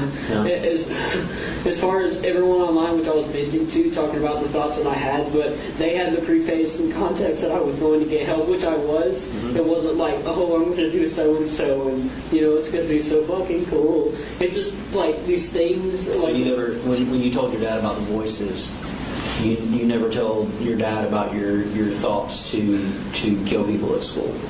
No, and I say voices. It's not completely. It mostly also transformed into like almost a state of psychosis of just radical and like unhinged thoughts that I would never think or never want to do to anybody. It just completely like, oh my God, it's completely just takes away who I am as a person. Have you ever gone to a psychologist or a therapist or anything like that and been diagnosed with having schizophrenia?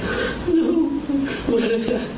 I have a lot of things. I'm on Zoloft. What is Zoloft? My mom gave me my Zoloft because I had really bad anxiety, chronic anxiety. Is that what it's for?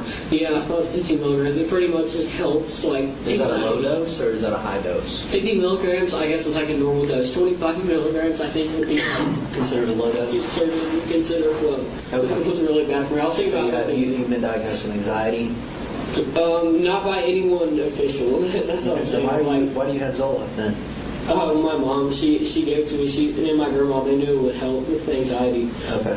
And it was just, and I hate to shame my parents because they really did try their hardest, but so much of my life was neglected as far as getting the help that I needed. Okay. Well, tell me about that.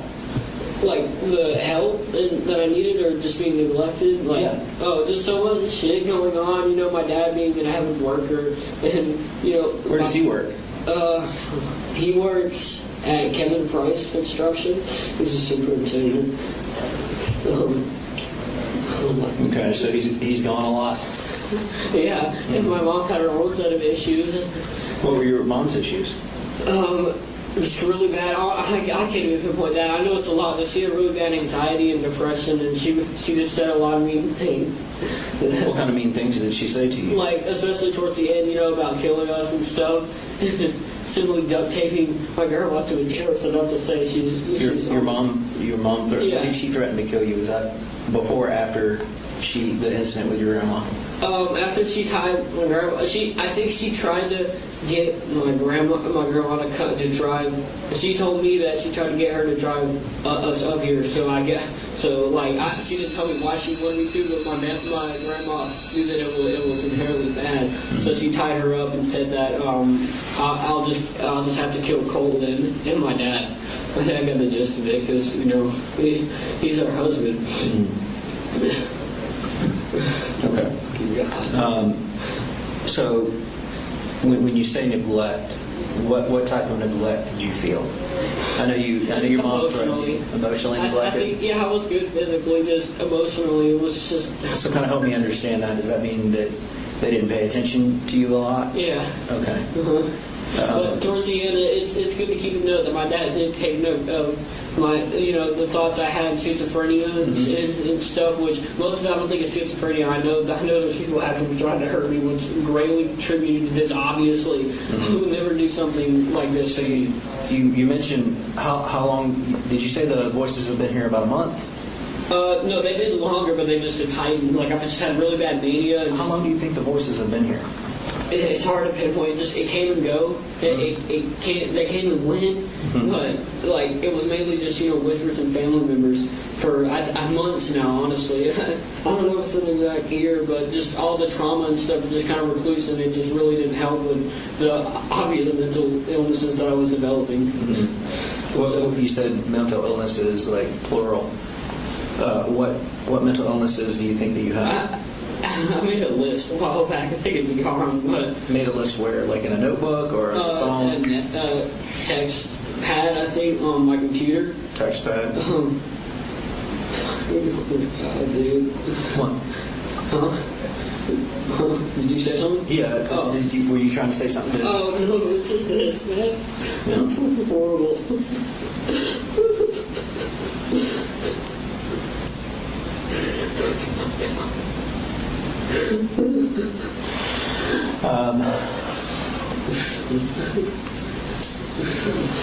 How have things been at home with your dad?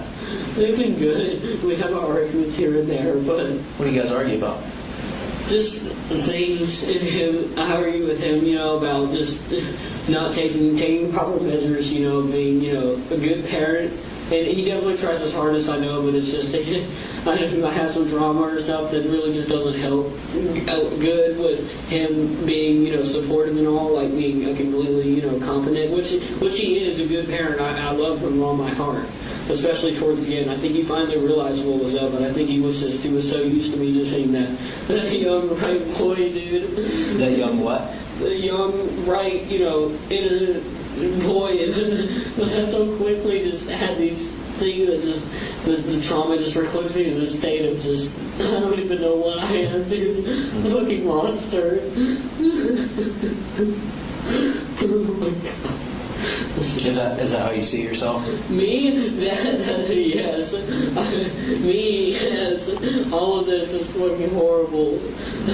I want to at least find me inside of all this, but it's so hard to because of all this shit that I've thought, and I know that's happening to me. Right. And after seeing this, it's hard for me to ever forgive myself, sane or not, medicated or not. So, you said you've been thinking about doing this for a while. The shooting, a while, as in like it popped up, for like a few months, but not as severe as it was. It was only after the symptoms and illnesses popped up that it's almost like the teachers and stuff that kind of leased onto it, and like whatever these people are, they just took advantage of it, and they knew that I was unstable. And So, over the past few months that you've been thinking about shooting up the school and killing people,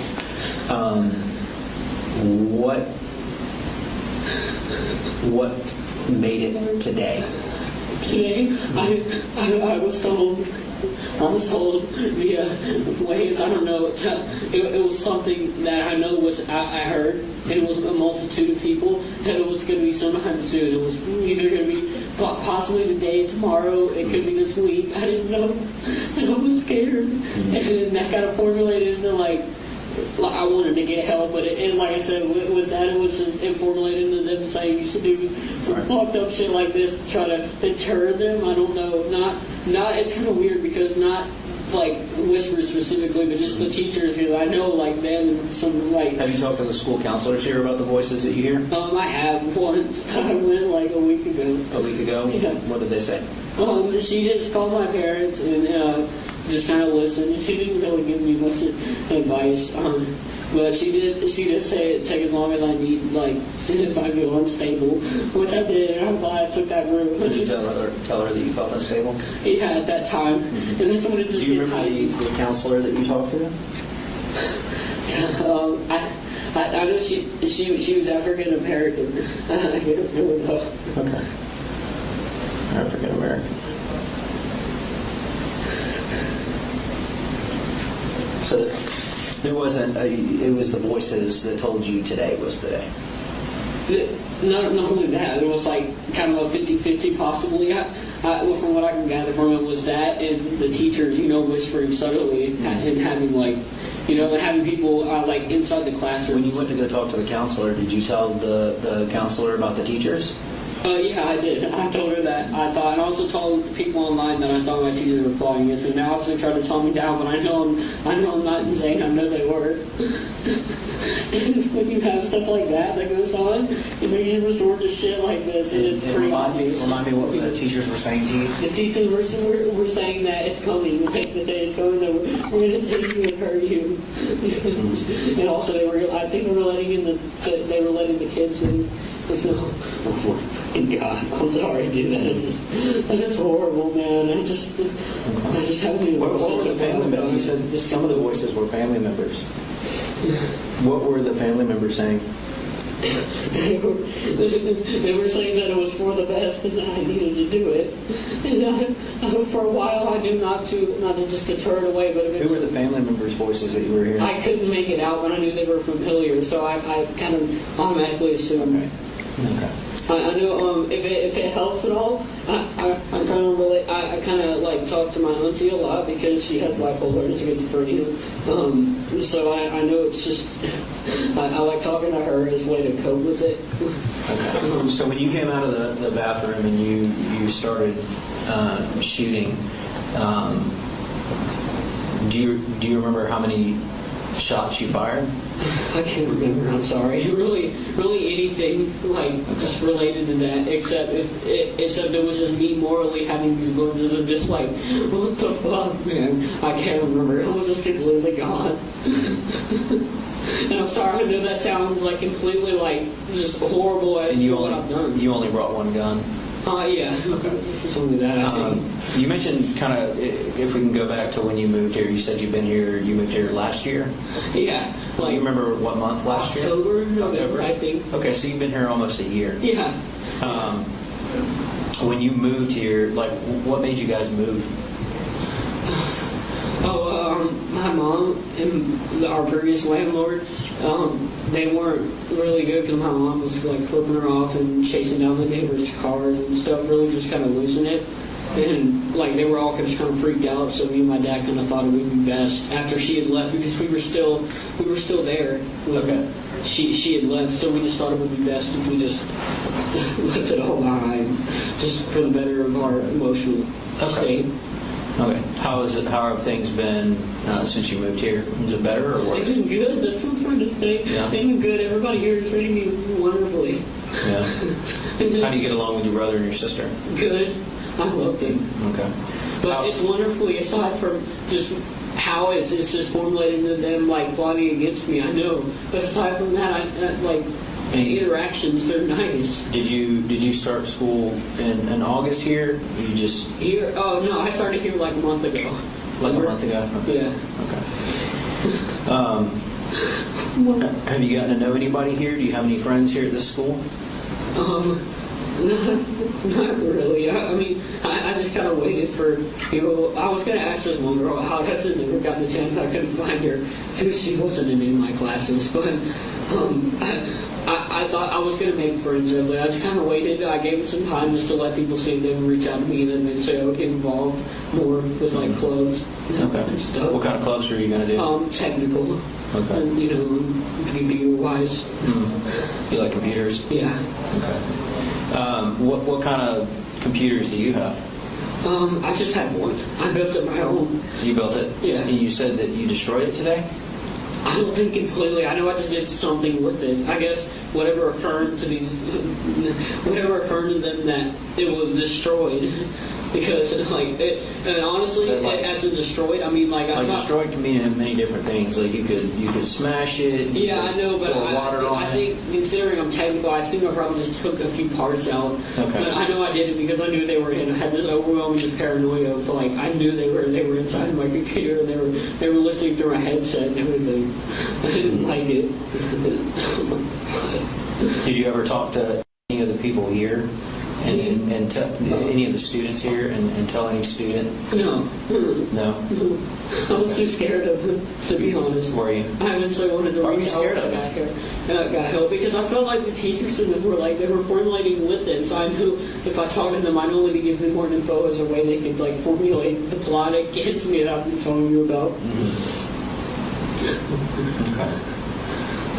Do you have any questions for me? Not really, but if you have any questions for me, it's fine. I just need to get I'm gonna step out for a moment. I'm gonna have someone come in here and sit with you. Okay. I'm gonna talk to some people, and then I will come back in here and talk to you. I'm Okay? sorry, all of you. I know it doesn't mean much now because of how fucked up it is. But all of you, every officer involved, every family affected by this, if there's anybody killed, oh my god. You mentioned, like, what got you? I'm just kind of curious before I go. You mentioned Nicholas and Nick, Yeah. the school shooter. Yeah. How did you? I know it's messed up, but I didn't at all glorify it. Okay. When did you become obsessed with him? I think those were the words that you used. 2 or 3 months ago, I'd always been kind of into true crime, but not on a level. I never have been on that level of like, I'm going to do what he did. I can just understand it on an emotional level. I really like studying his case. You studied his case? Yeah. How did you study his case? I don't know if this means much now, but they took advantage of that, as in like doing something like this would let Nick know somehow, and I thought it was absolutely delusional. That's just another thing that I just tried to write off, but it eventually just formulated within all of this variety of things that contributed to this. Okay. You said they said doing something like this. I'm assuming you're talking about the voices. Yeah, Which voices? when I say voices, I mean like also like, and I know voices is just such a stereotypical phrase, but it's a multitude of things, and like, messages I feel like are left. Did you agree with the messages, or with the voices, or the messages, or whatever? In what way? That doing something like this would get back to Nick? No, for the longest time I didn't. I tried to hold it off. Okay. But eventually they just sent me into this like just complete just state of just gone, just psychosis, and it just. So when the voices tell you to do something, do they tell you? Have they ever told you to do anything else? No, not really. No, not really. Suicidal just kind of came from the trauma and just Okay. So suicidal, is that?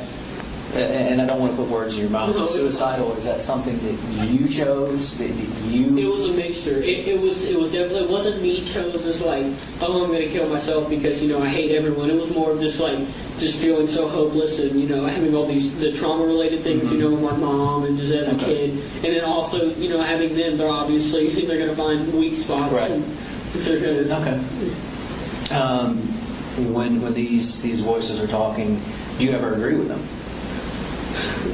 No, not at all. Unless I'm in a complete state of mania, psychosis. It's not. And even then, I'm not openly like. Because you mentioned a couple of times you've actually had an outcry for help, right? Oh yeah. You went to your counselor. I went to my counselor. And you went to your dad. I talked to multiple people online. You talked to multiple people online? I assumed they would just call you. Right. So going back over it, like today, did you try to reach out to your counselor? I was on my way, yeah. At that moment in that classroom, I knew things were just getting really bad, and I felt like they were really, like, today was the day they were going to do something to try to attack me, and I was on my way. And I brought my book bag and everything, and, I was going to go in there, and I was going to show her the weapon that I had, obviously, like, please, get this away from me. I don't need to be doing this. It was just like at that moment. When you shot students here, was that in the counselor's room? Or around the counselor's area? No. I think, I can't remember. I'd assume it was just here. Okay. Was it closer to your second period? I think so, yeah. Okay. Because the police response, I assume, was quick. Okay. So I don't think I got that far. I didn't want to get that far, really. It was just, I'm glad they stopped me. All right. Well, I'm going to go have a talk with the gentleman outside. I'll have someone sit here with you, and I'll be right back with you, okay? Okay. I won't do anything stupid, I promise. I'm just going to be here. Well, I'm not going to leave you long. Can I get somebody to stand with him? Yeah. And John, 12:07 hours, interview approximately an hour and 6 minutes long. I was at an interview with Colt Gray at Apalachee High School. Hey. And your understanding what was on that, I think approximately 2 minutes. Okay.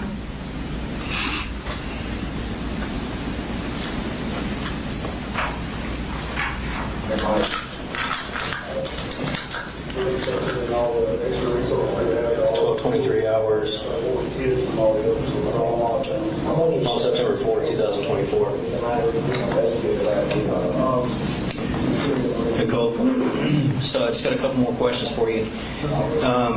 Do you remember where the bathroom was that you came out of? I think it was on this hall. You think it was on this hall? Yeah. Okay. What does your book bag look like? I think it's black. You think it's black? Yeah, it's black. How sure are you that it's black? I think, yeah, it's black. Okay. And why do you think the bathroom is on this hall? Because I'd assume it was. I mean, I don't know how it would gotten. I'm not sure what happened. Is there anything in that book bag that could hurt anybody No, else? sir. No, sir. You're sure? Yes, sir. Okay. All right. No, sir. No box, no nothing. Okay.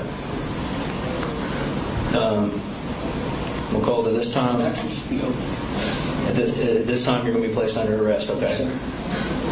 So we got a transport unit that is coming to pick you up. Yes, sir. We are still trying to figure everything out. Yes, sir. And I'm going to come explain to you Okay. exactly. Right now, I don't know all of what you will be charged with. Okay. But as of right now, you know that it's illegal to bring a gun on school property.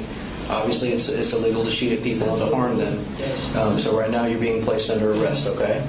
Yes, I understand. Okay. So we're going to get you transported. Okay. Is there anything else I need to know before you leave here? No, I don't have anything else on me. All right. I'm going to be contacting your dad, and I'm going to be talking to your dad. Yes, sir. Is there a message that you want me to give your dad? Tell him that it wasn't his fault. Tell him that it wasn't his fault? Yeah, no charge imposed. Okay. I'll tell him that. Okay, thank you. Is there anything else that he needs to know? No, I think that's the main thing. The rest is probably be better off getting from y'all. Okay. I'm going to go check and see if we've got a transport unit here that can take you. Okay. Do you have any other questions for me? No, sir. Okay.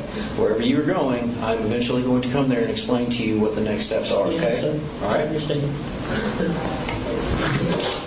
No.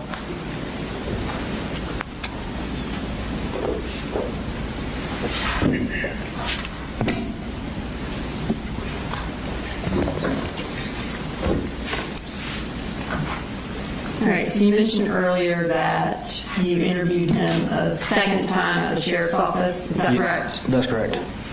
Where did that take place, that second interview take place at the sheriff's office? That was done at the Criminal Investigations Division in an interview room. And why did you take him to an interview room? What was the purpose of that? So we could have it video and audio recorded, have the interview captured that way. And did you video and audio record the interview in that room? Yes, ma'am. Do you also use a handheld audio recorder as well when you're in the interview room?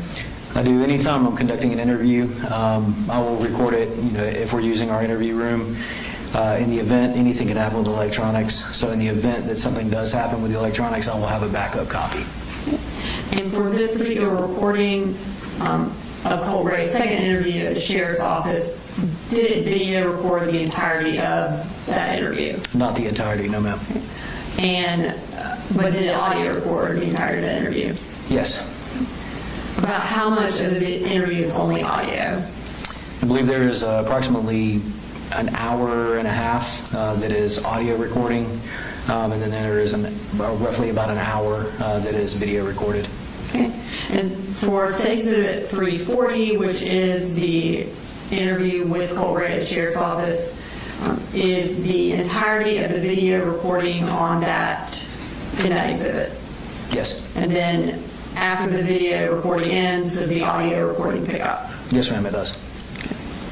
And have you had an opportunity to review your interview at the sheriff's office? Yes, ma'am. And is it a fair and accurate recording of your interview at the sheriff's office with Colt Gray? Yes, ma'am, it is. Okay, Your Honor, this time I'd like to introduce an evidence exhibit 340. It is in one clip with the video recording at the beginning, and then when the video recording ends, the audio takes over. Mr. Allen? No objection, just because given the length of this, do we want to take a brief break for everyone before we start this? If you want a break, I'll take one. I think that would be good. All right, we'll take a short recess.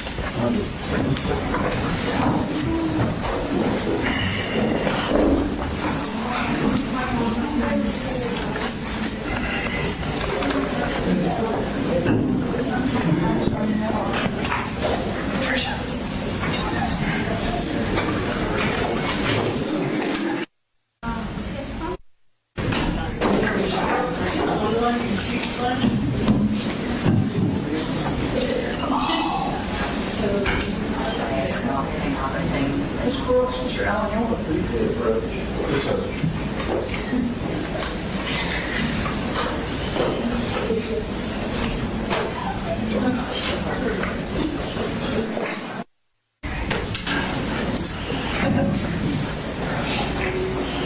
right, we're all present. Go ahead, Ms. Brooks. Hey, Your Honor.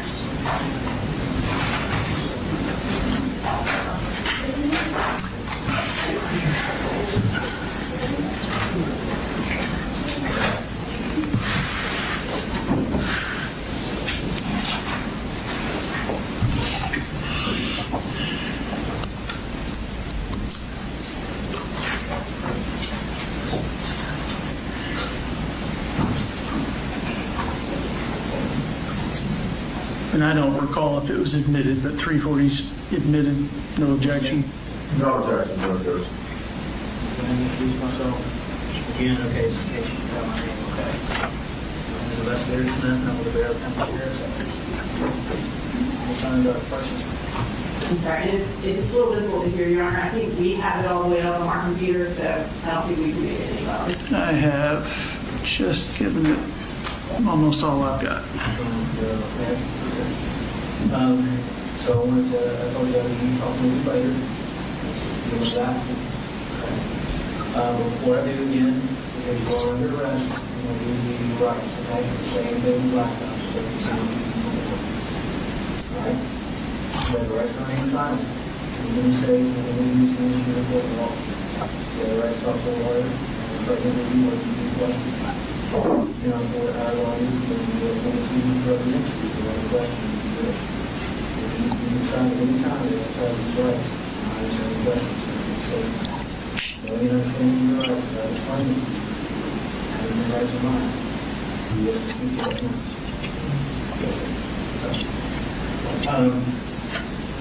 So there's a couple of questions. As you can imagine, there's a lot of people involved in this case.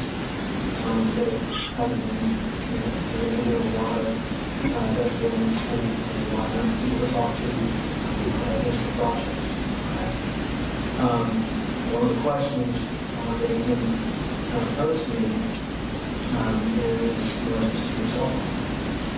Okay. And earlier when you said earlier, you said that your cell phone, to the best of your knowledge, was in your back. Is that correct?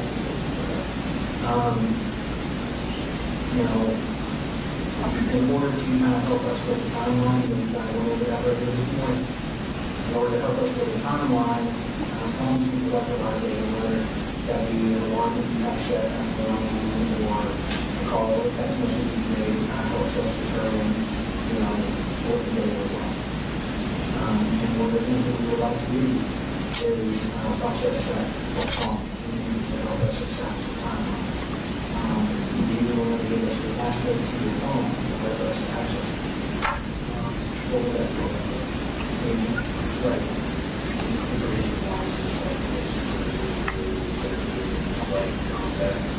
Yeah, again, like I told you, it helps us establish a timeline on the things that are going on.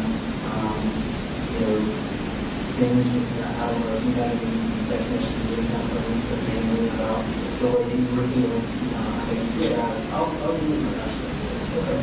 What is, you don't mind me asking, what is the aspect? My aspect is like, so, 8 hours, it's like, 3 rows, 3 rooms, right? Okay. A little bit less of help. Okay. So the part of allocation is doing that. Yeah, so like right here, I'll show you the doc. You draw them right. Let's see.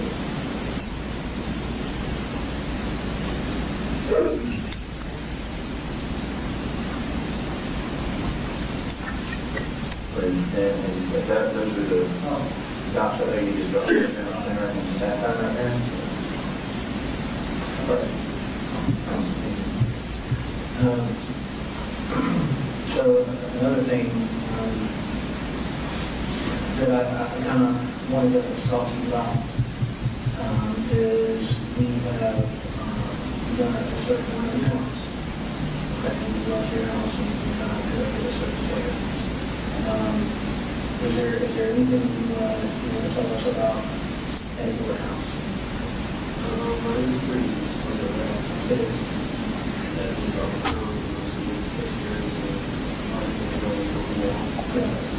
When you say mid, is that Nicholas Rivers? Okay. And why do you have this picture? He was some social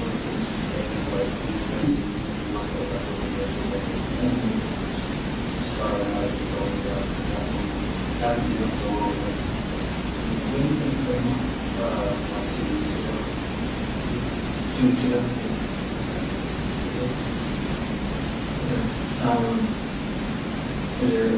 There was some other stuff out there other than the focus map. There was some writing. Oh, probably just the newspaper.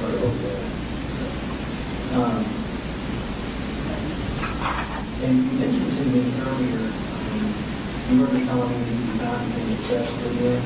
Yes, but also it's speaking of that I know it's just in a way that like does the world out there and people like people who tell me a little bit more about that. What made you want to be a little bit better? Well, like I said earlier, I also do crimes and researching whether it be serial killer or the other guy, at the end. And so we need that so that's all our trials. There's a lot of offset and stuff that goes in that way. And how did you go with that? Neglect from the overseas of not having right there. The price for help.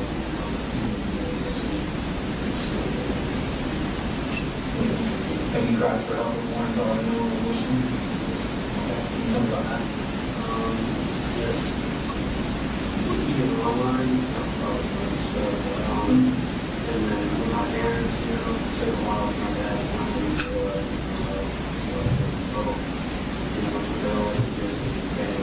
stuff like that.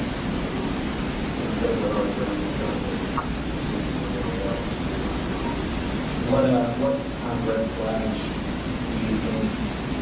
You know what a red flag is? What was red flag? Red flag is just do you think that were the red flags that people miss? Honestly,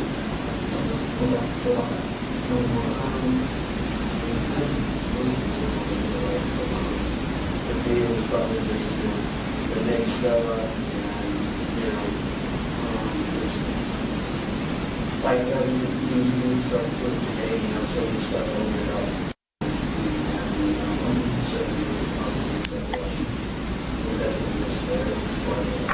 I feel like the treatment wise, that could go on for a while.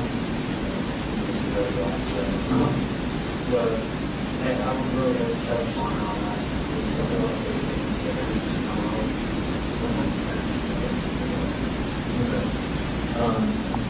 Sometimes in cases like these where there's students or physiological effects on human life.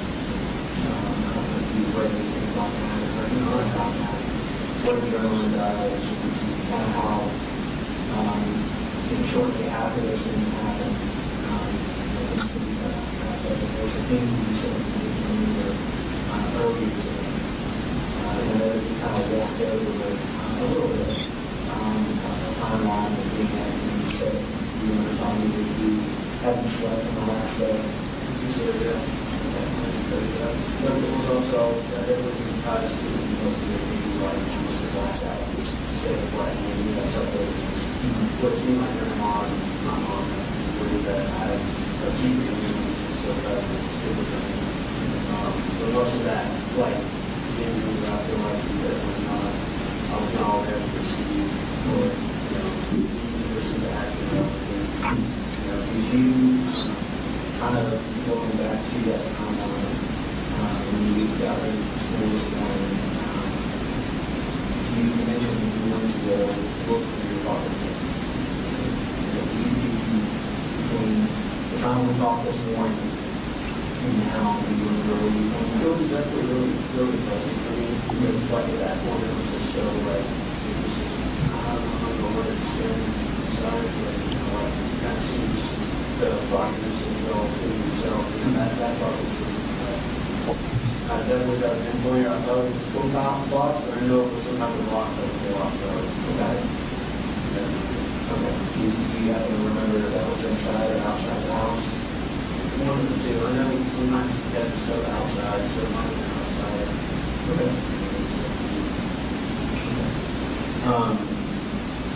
And you mentioned this morning that you kind of went into the bathroom. In the time that you exited the bar and the time that law enforcement was contact, did you have any more memories come back to you? Barely. Like I said, most of the ones I've been through already are just mostly like, you know, but it's somewhat of it was all of them, like you mentioned, natural hunter, like some of the formal shit like that. Like I do like have all I always remember is just hearing, you know, yelling obviously coming from the police, you know, down the hall and I knew it was going smell like gunpowder and stuff like that. That's just kind of like over there.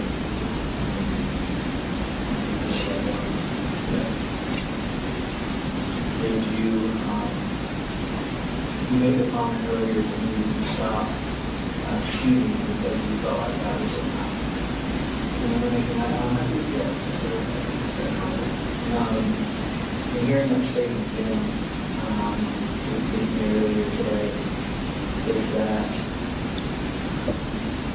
are you able to kind of explain that a little bit? Yeah, I think I can say it earlier. So I think it was more of like, when I say, I felt like I stopped shooting. It wasn't having, you know, self-awareness and kind of time like, oh, I'm pretty so cold or X amount of people want to stop shooting. It was more just like having to be just like simply breakthrough and just feeling like, because if you remember like the whole thing about it was trying to get, you know, people away from you and scared of me, not want to continue this place that I know they still, you know, want to do. And I see all this, and, you know, it's horrible.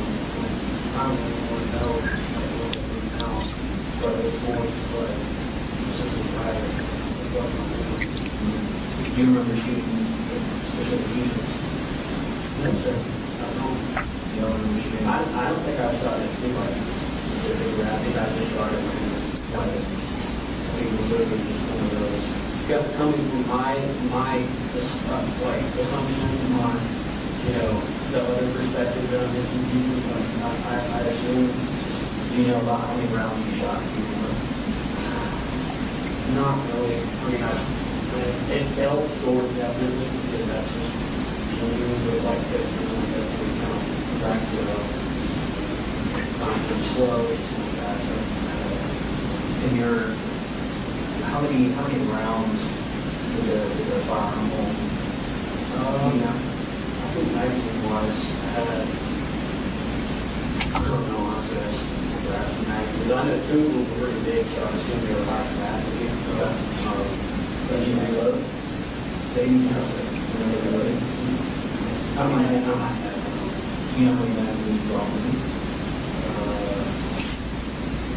You want to say a grab, or not? Grab one,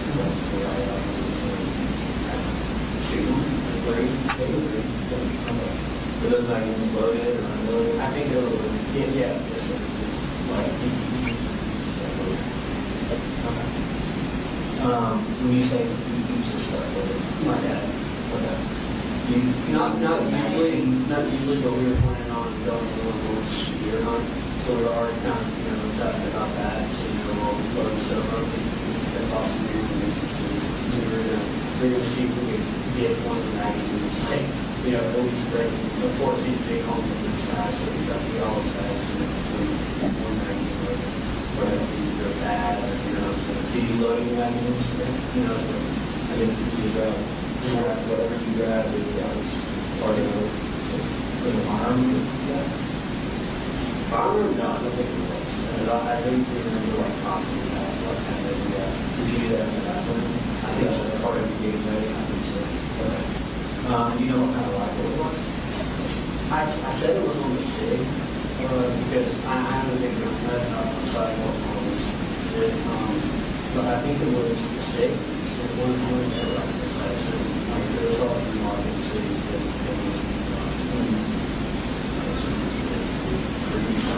because my dad was that thing on. And you shot that one before? What were you guys? I can't remember the name, but I know what the how many times do you think you shot that one? I mean, I've gone personally, I've gone through 200 rounds, like already practice. And did try something. Oh, that we actually only did 2 times, and I think we brought up. Okay. Have you ever shot any other firearms? He had a 45. I think he had a 45, but he's watching for a 9mm. He still has a 40. I shot all 3 of those. 45 did a half. Where did you use those at? That was a pretty good one. I mean, I was using those.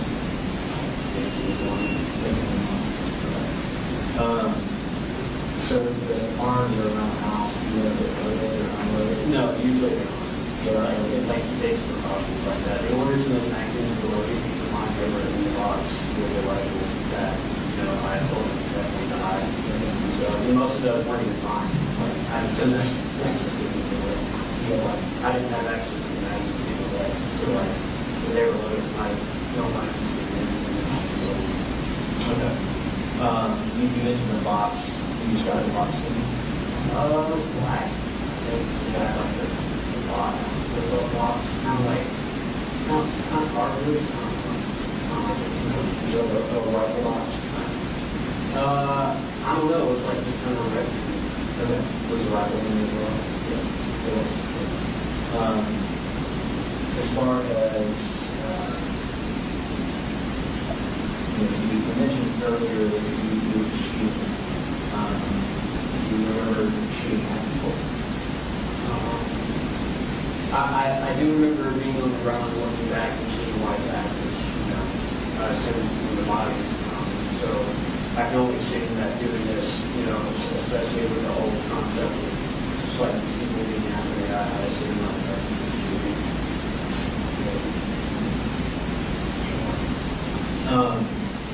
Whether it be a Herbie or just shooting. So you think part of your attention was to people? That I can't say for sure because you have to keep in mind that throughout that entire what the voices that the voices were saying more things along the lines of, and I say voices more just like in your auditory, like whispers kind of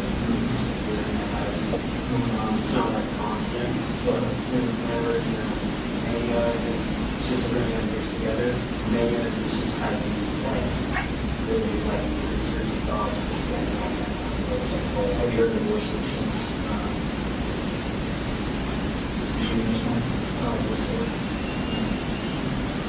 What is that? Just like coward, coward, I don't know. I just find that out myself. I can only assume that I'd be a coward because I kill more people. I mean, that's what they want to do. Your interpretation? Yeah, that's my interpretation. How many people do you think that kill coward, you know? All I saw was that bag and all of it. It was the voice of people. Like, more people, yeah, that's why they were saying like cowards and stuff like that. So I had just like starting just including talking with myself.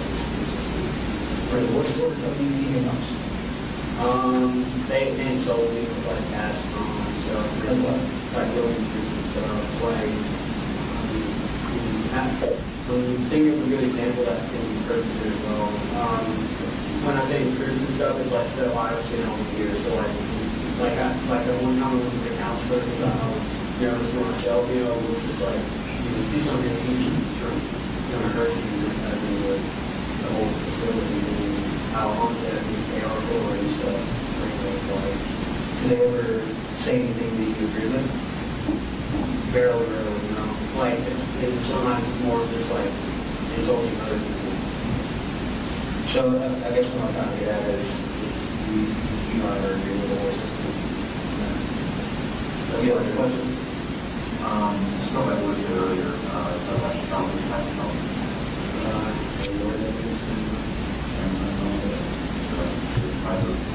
I think it was 8 years, like 12.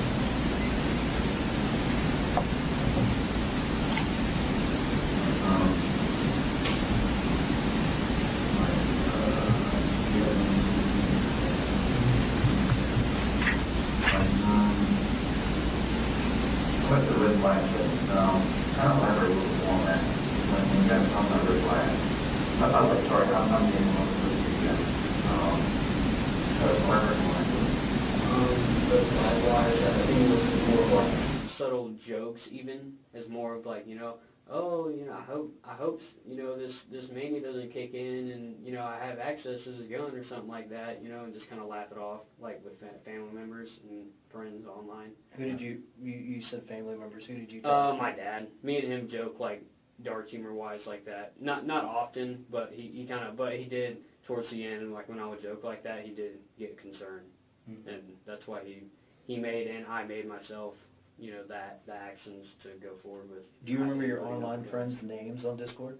No, but I'd have them all added, so you could probably go through there. I think one of them's Mandy, and then yeah, that's the one I know. And yours was the occasional burner. Yeah. Okay. Is it spelled weird? Does it have like a dollar sign in it? No, it's just occasional. Occasional burner, space burner. No, no space. No just space. Occasional burner. All lowercase, uppercase. All lowercase. Okay. What do you like about Discord? I don't use it very much. I will say that. I only had it just to reach out and connect with people, you know, Steam-wise, and because I am a gamer, you know, build my own computer and stuff. So that's kind of... What type of games do you play? Simulator games, Call of Duty, obviously. But that, not really. I've kind of retired from that. I rarely play it anymore. But it's more of just like RPG, like Skyrim type stuff, like sword fighting.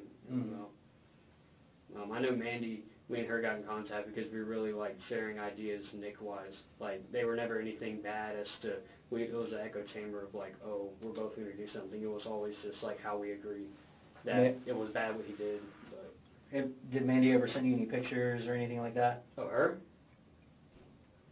Mm-hmm. Oh, yeah. She did. Was she like your age, or how old was Mandy? 16, I think. She was 16. What did she like about Nick? Same thing really, like, that I did, just like the emotional aspect of it, and, you know, because she does get bullied a lot, so she related to his, you know, the part where he was getting bullied. Nick was bullied? Yeah. Okay. What kind of bullying did you experience? You said you didn't experience anything here. Yeah, but in middle school, it was just, like I mentioned, I was just, like, really in a bad headspace at that time, just depressed-wise, and anxiety, no medication, so, like, showing up to school with, like, a puff jacket and 2 hoodies on underneath, like, you know, in the dead of summer, you know, never wearing short sleeves, just being weird, like, really just not, like, somebody would try to talk to me and I just wouldn't talk back. Mm-hmm. So. Is that a decision that you made? Why didn't you want to talk back with him? Because I just couldn't think, like, I was just so, like, socially just inept, like, I just couldn't, like, I couldn't even formulate really what to say. When did that begin? Early 7th grade. Early 7th grade? Yeah, because that was when my mom and stuff was, like, you know, on the drugs, and her and my dad had just separated, so it kind of took a toll on mental health. Have you ever used drugs? Me? No, sir. No, you've never used them? No, sir. You mentioned not being medicated. Was there ever a time that you were medicated? No, sir, other than Zoloft, which I'm on now, which isn't even prescribed, but it definitely helps. And you get those pills from who? My mom, because she gets prescription for me. My grandma just sends them to me. But it's not in like a bad way, because I genuinely do have really bad panic attacks and chronic anxiety, and it's helped me a ton with actually going out and communicating. Okay. What's your grandma's name? Deborah Paul Hamus. Paul Hamus? Paul Hamus. Paul Hamus. Where's that name from? Is it like German or something? I don't know. It's just Paul Hamus. Okay. Is that the one that lives in Fitzgerald that your mom tied up? Yes, sir. Why'd your mom do that to her? I mentioned earlier to you that she wanted my grandma to drive her up to us, and God knows what she wanted to do, but my grandma denied, and so she did that in return. Okay, so your mom wanted your grandma to drive her up here, and she said no, so she taped her up to a chair? Yep. And she wasn't. What did you think about that? I hated it. She took a picture and everything. It said to all of us. It was, What'd definitely you say a traumatizing in the picture? experience. Nothing. It was just a picture of my grandma tied up, and she had been there for like a day, so she had like stains and stuff all on her pants. It was really nasty. It was sad to see. Yeah. This Mandy girl online, how long have you been talking to her?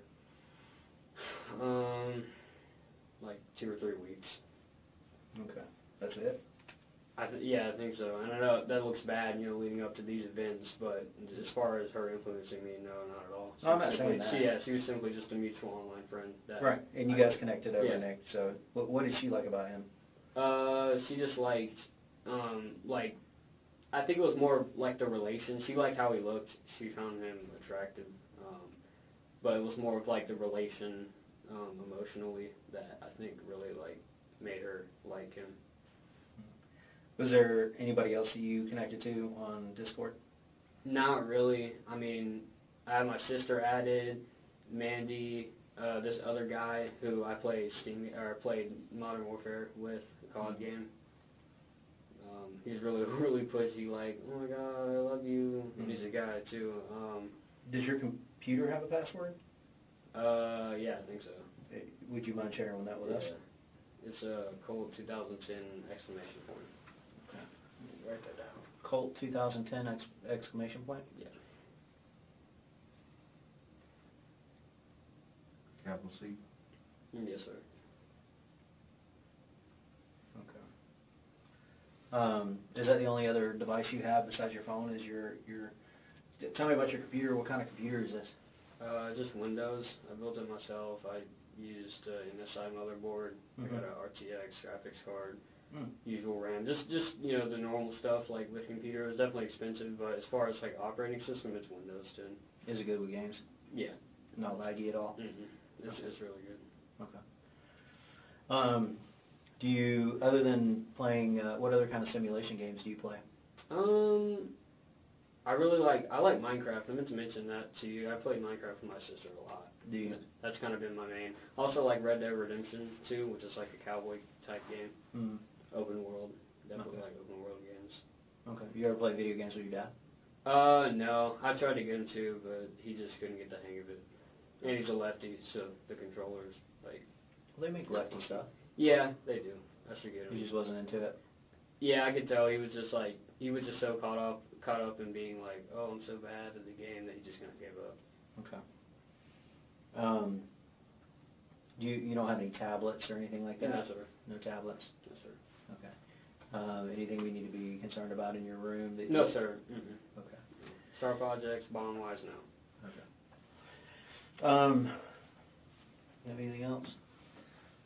So again, I'm new here, so kind of help me understand this right here. When you said that you were shooting at random, you were kind of like, I guess, having like a out of your mind experience, out of body experience? Or yeah, something that's like what I mentioned to him, that it was in relation to that. Like, not, for me, it wasn't directly like looking down at myself or something while doing it, but it was more of just kind of like a psychosis stage of like blackout, because that's an actual thing that people can have, and they just completely, just lose it.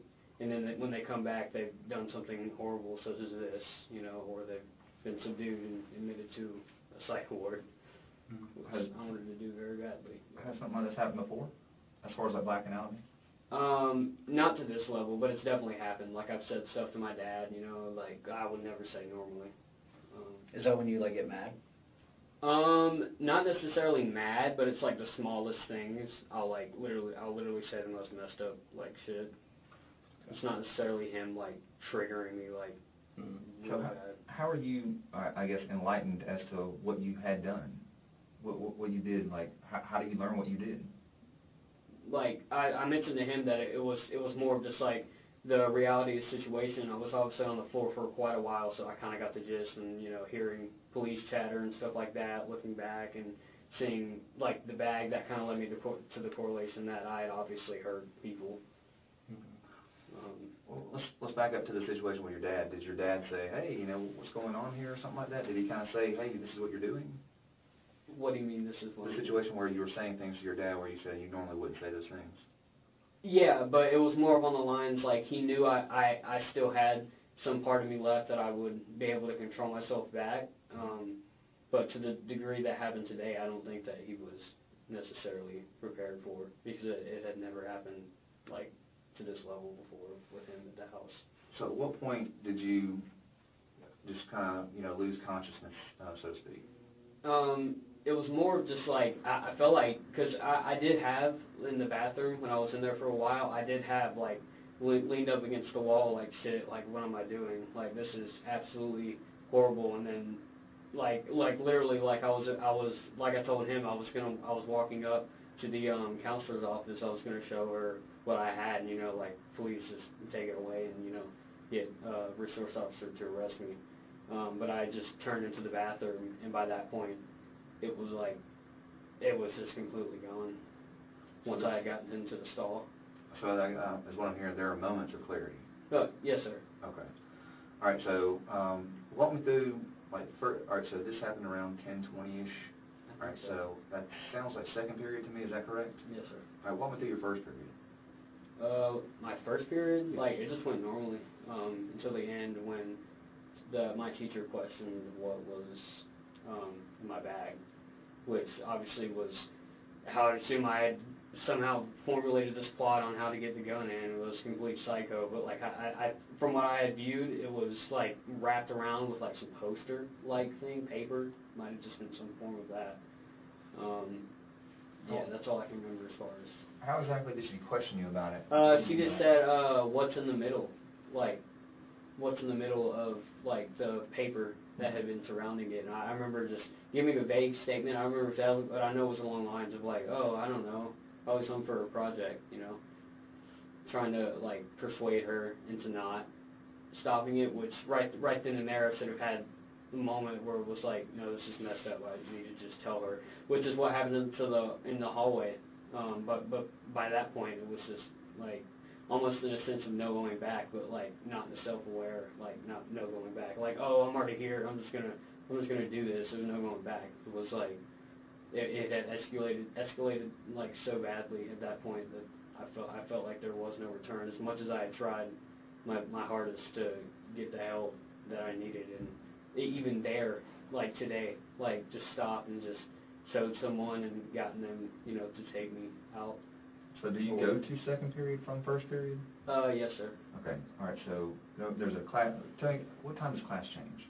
I think 9:48ish.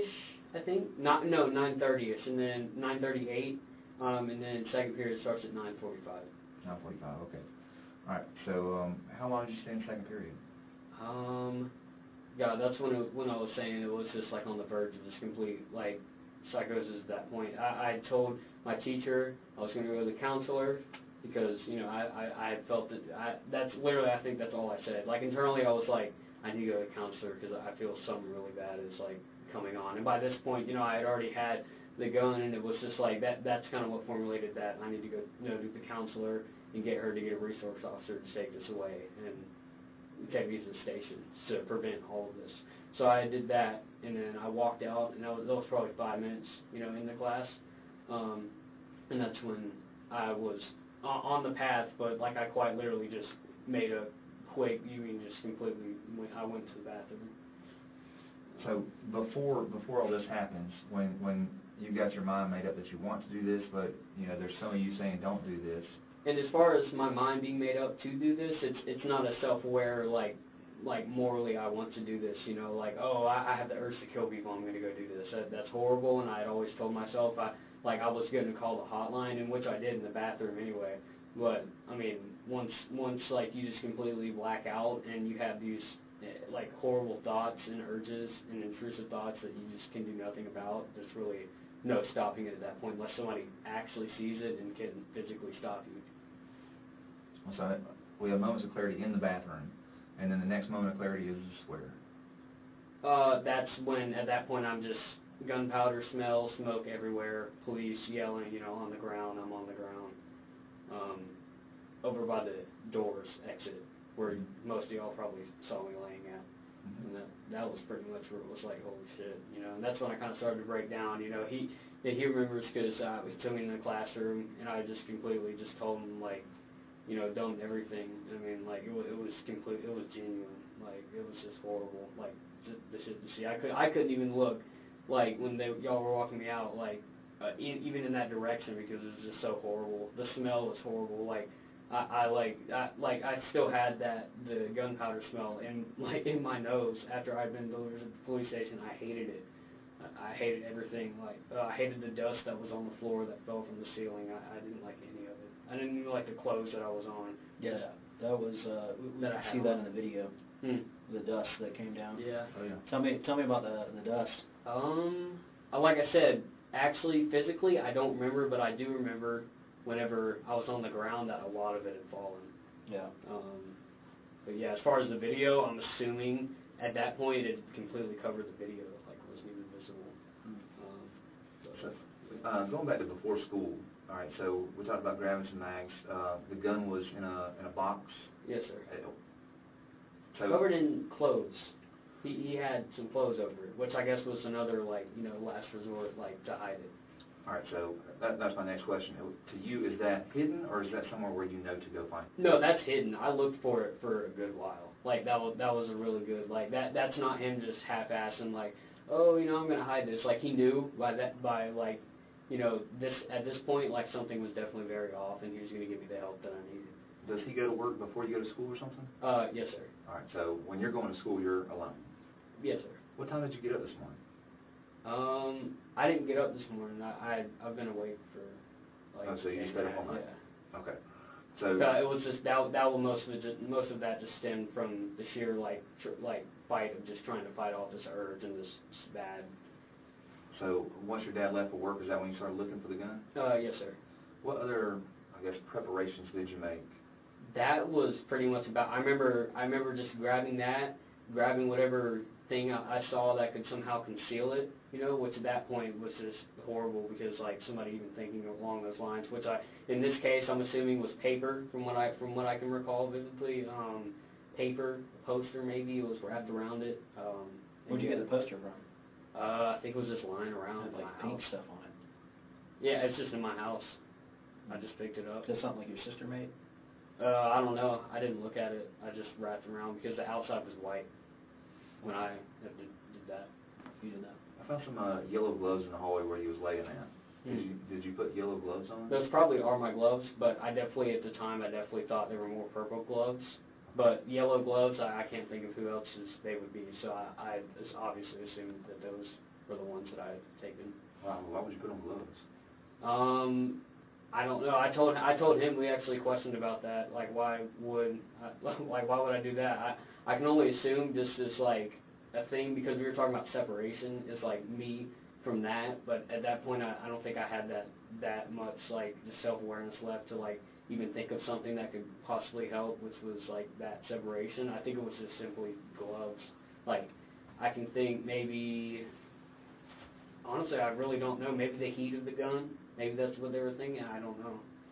Just, I mean, you shot the gun before, so yeah, you know that putting 100 rounds to it. It's gonna yeah, like with the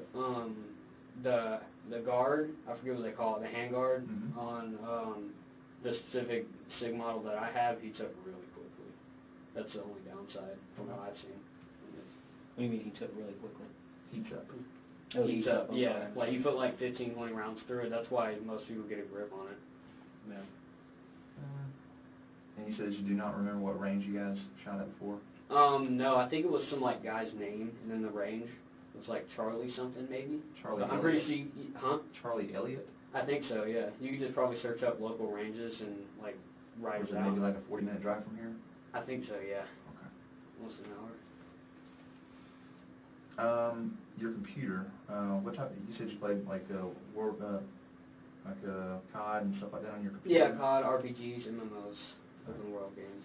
Is there anything else I need to know about your computer? No, that's pretty much about it. I mean, really, I only use that specifically for gaming. Like, all archiving stuff, like Nick pictures, I straight up just put that on my phone, which I can probably find in my camera roll. But the computer in and of itself was usually just for music and gaming. Is there anything, so like, it's intact, it shouldn't be taken apart or anything like that, it should be just, you know, live? I'd assume so, but what I was talking to him about is that I do remember, you know, screws, and we talked about how, like, it popped, like, the likelihood of it being disassembled, because I remember it being on the floor. So the only reason I could assume it being on the floor is taking some part out of it. Remember, I just took a bunch of random parts out of it at that point, because at the time, like, and still, honestly, I thought that the teachers who had, like, connected with multiple people, they were inside of my computer. So at that point, it had kind of spiraled into, like, I got to do something about this. So I just set it down and just. How did the teachers get inside your computer? I don't know. I know they have some type of, like, technology, like they forward back to each other. I was thinking just like key logging, possibly, whatever I type. What's your attendance like, Colt? It was pretty bad, like, leading up to this because of mental health stuff. Like, I really wanted to make, you know, I was definitely unstable, so I asked them to stay home and that we were going to, I'll go back and then we're going to make that, you know, move to give me the help. And I also was sick. I had strep throat, so. Okay. I guess what I'm trying to say is, so you're staying at home when you're having issues. Why didn't you stay home today?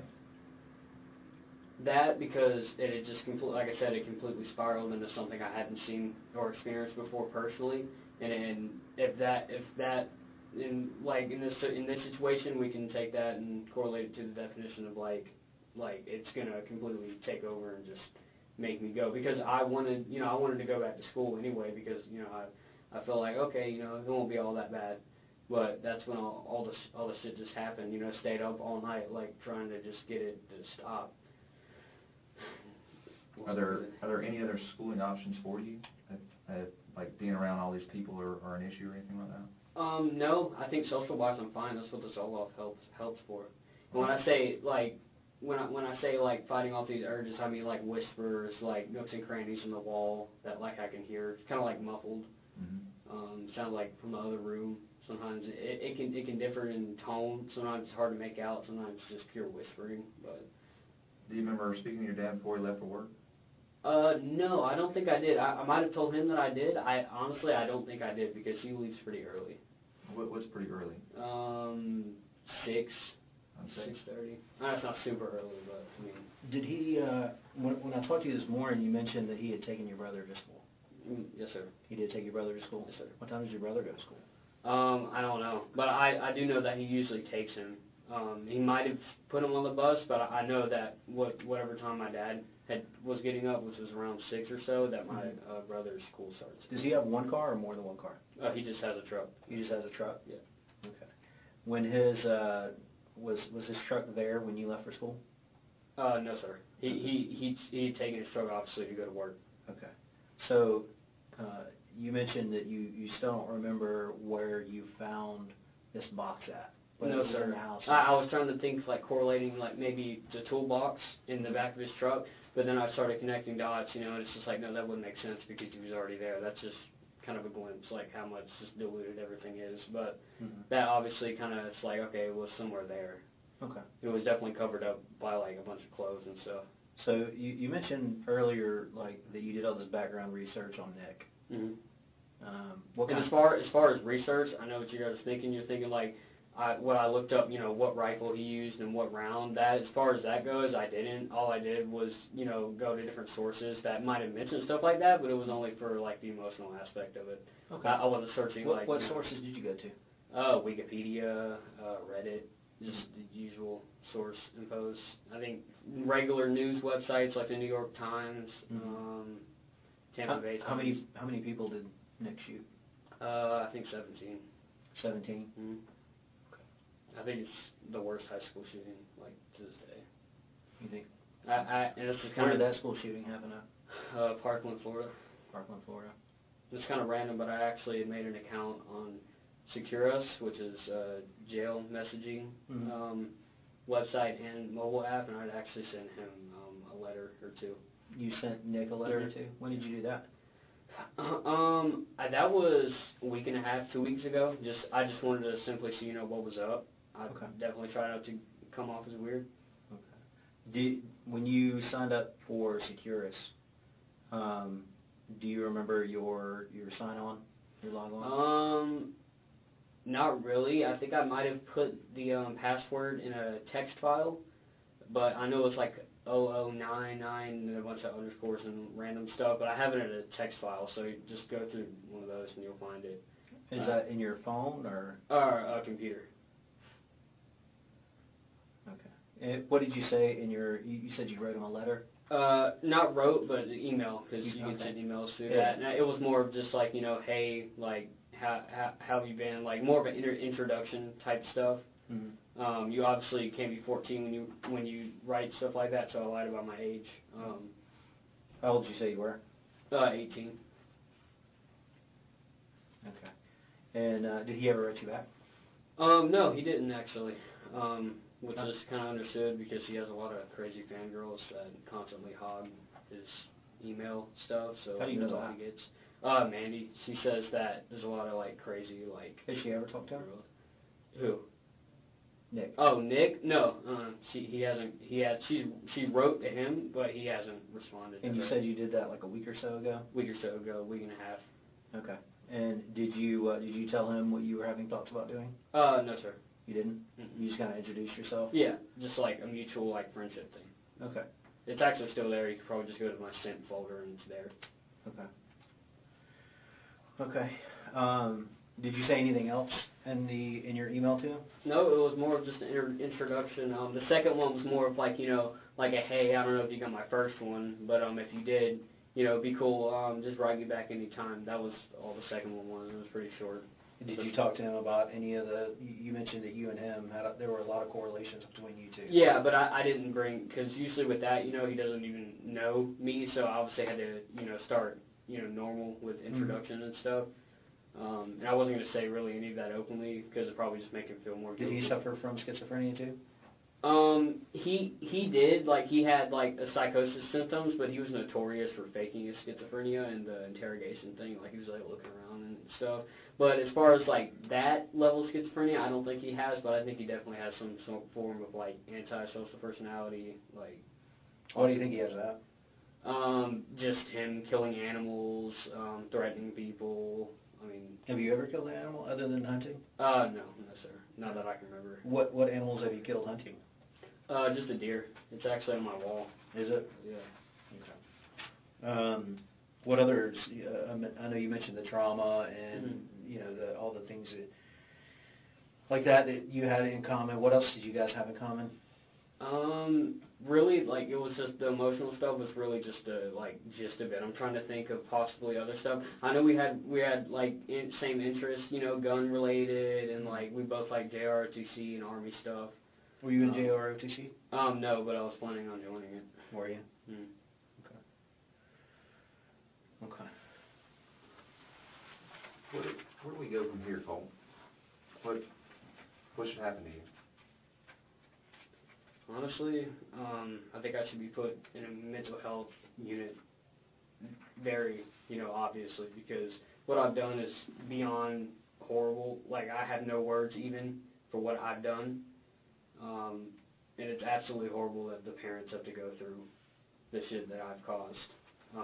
Unknowingly at that, so that's even more guilt with me, too.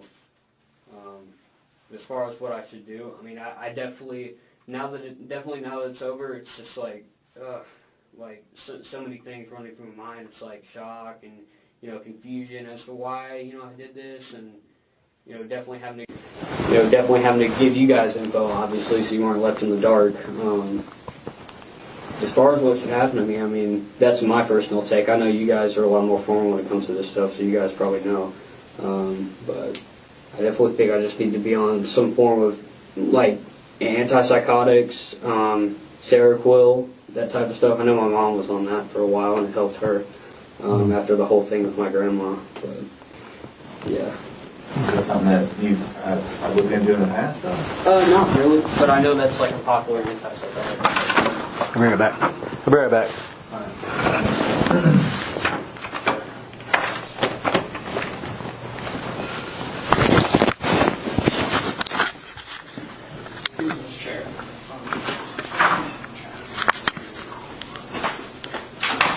In time, 1916 hours. September 4th, 2024, time is 19:20 hours, resuming interview with Colt Gray at the Criminal Investigations Division, Barrow County Sheriff's Office.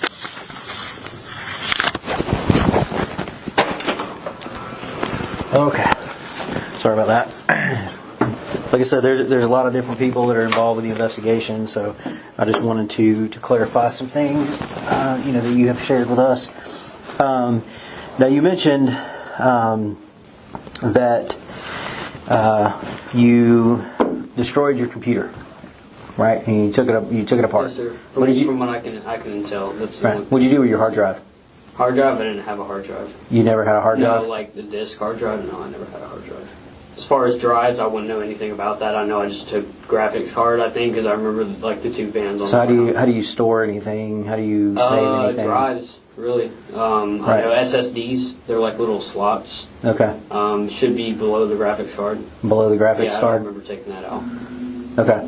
And I also wanted to ask you about you mentioned being on Discord. How long have you been on Discord?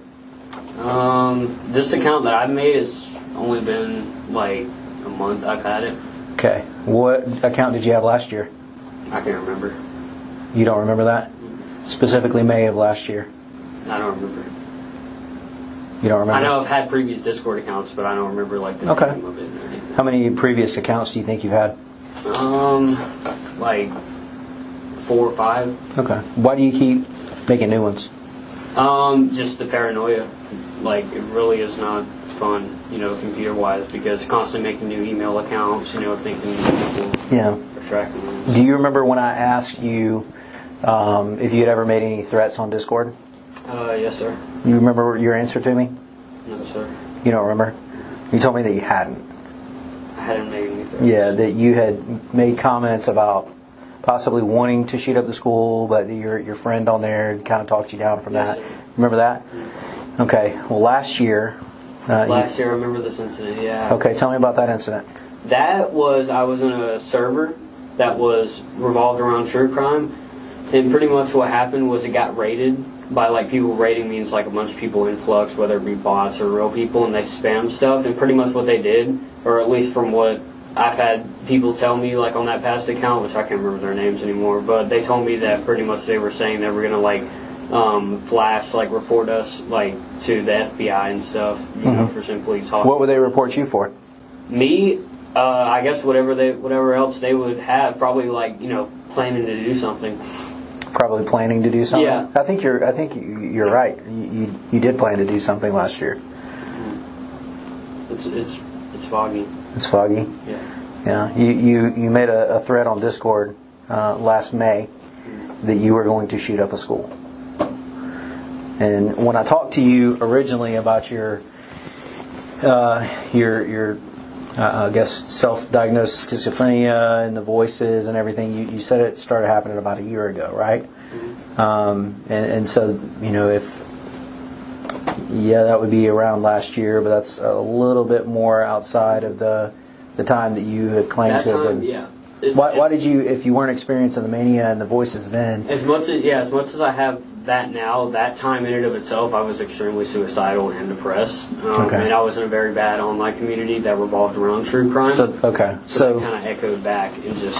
So the recent threat that you made to Mandy about wanting to shoot up a school, and that was because of the voices. But the one in May wasn't because of the voices. The one in May was because of depression. Yeah, not only that, but if you were listening, like, the complete echo chamber of just, like, having that constant stuff feeding into an already unstable mind doesn't really mix well. Mm-hmm. And you know, I mean, I knew I wasn't going to do it. Like it was more of just like I liked the attention because I had boasted about that, and you know, the attention I got, that was more. So it was also that correlated a lot. I think you're right about that. I think you did like the attention. How many times do you think you've, in the 4 or 5 Discord accounts that you've had, and do you have any other social media?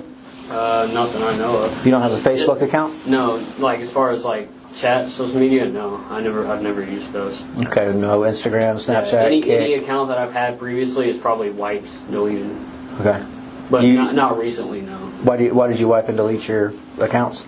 I'm talking like months ago, like so honestly I don't know. I mean, that's just a habit. I mean, that's like, making new emails, like thinking. How many different emails do you think you've had? It's only limited for phone numbers, so like 6. Okay. What's your current email address? I have 3, I think. That you know of? Yeah. What are your 3 email addresses?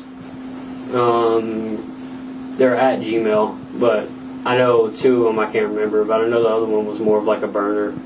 I think it was a Declivity Decentralized, and I can't remember the set of numbers. Okay. Declivity? Yeah. What does that mean? I don't know. It just shows like really unique words. Okay. Now you mentioned that you hadn't made any friends here. You didn't talk to anyone at school? No, sir. I just kind of waited around. I eventually was, because I was going to go out to clubs and stuff. I just kind of waited to see, kind of let the introduction happen. Okay. Did you, this girl that you were going to talk to, that you told me about earlier, do you remember her name? Who? The girl that... No. The girl at school. Oh, no, I don't remember her name. But I was going to, go up and introduce myself and stuff. Okay. Where'd you see her at? Going out the buses. Going out the buses? Yeah. Okay, but you never knew her name? Mm-hmm. Okay. And did you have any problems with anybody at school? No. No? Okay. Other than the very obvious signs that they were, like, correlating some kind of plot with the teachers that, I don't know what that entailed, but I knew that it was something along the lines of trying to hurt me. What do you mean? Like I mentioned, like, I don't know if they were going to take me somewhere, or belittle me, but they were going to, like, I don't know if it was on my way home, but they were going to somehow, I don't know, because I mentioned, footsteps on the porch. I tended to hear that a lot, so, I got paranoid that Did you ever tell your dad about it? About the voices? What, like, the schizophrenia? Yeah, I told him that, and also, I mainly brought up mania with him, because his big thing was just the stuff that I said. What was his response when you told him you heard voices? Mania? Mania thing was just a big that he understood and that he was going to get me the help. When did you tell him that? Which part? The Mania. Mania, like 2-3 weeks ago. Okay. And when did you tell him about the voices? Around that same time. Okay. So about 2 or 3 weeks ago, he said he was going to get you help. And when was your appointment scheduled? You said, was this Thursday? He said, yeah, that it was going to be like next week, I think, or this week. I can't remember, but he said that he had scheduled it. So when we were going to do it over the phone. What made you wait so long to tell your dad? About that, because I was just scared. Like I thought that me reaching out and telling him, or really anybody, was gonna trigger a response from teachers and people that were after me. Did you tell your mom?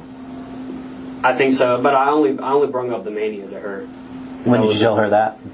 Around the same time I did my dad. I kind of came out to that about them, but as far as like, the paranoia and what I thought was going to happen to me, I couldn't just, I couldn't. So you mentioned you were scared of your teachers, right? Mm-hmm. And what they were going to do to you. When did you first go to the counselor and tell her about all what was going on with you? A week and a half ago. Okay. So a week and a half ago, you weren't nervous that she was in on it with the teachers? What?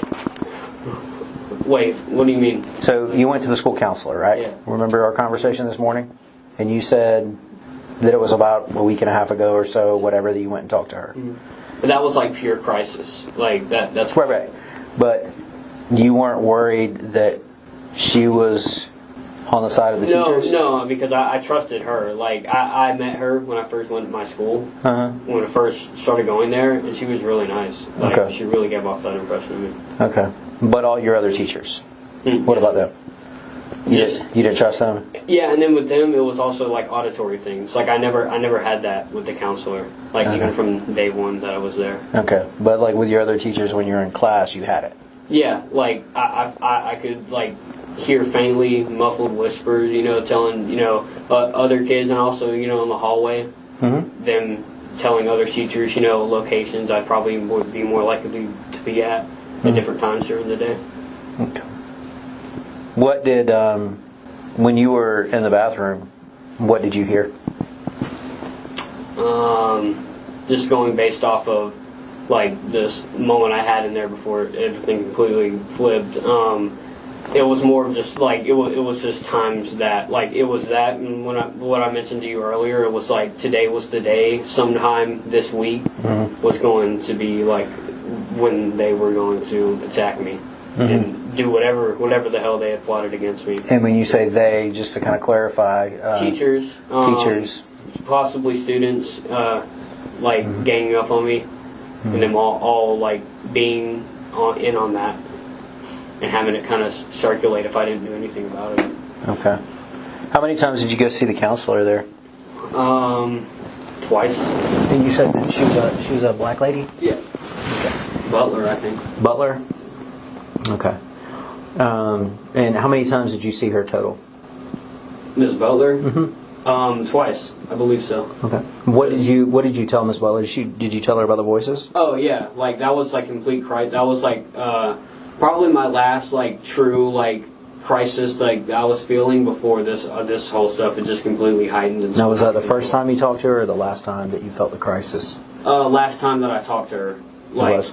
Yeah, but I had already been feeling that, but at that time it was kind of like the situation where it had been heightened, and I felt unsafe, so I went to her to talk to. I went to talk to her about it. What was her advice to you?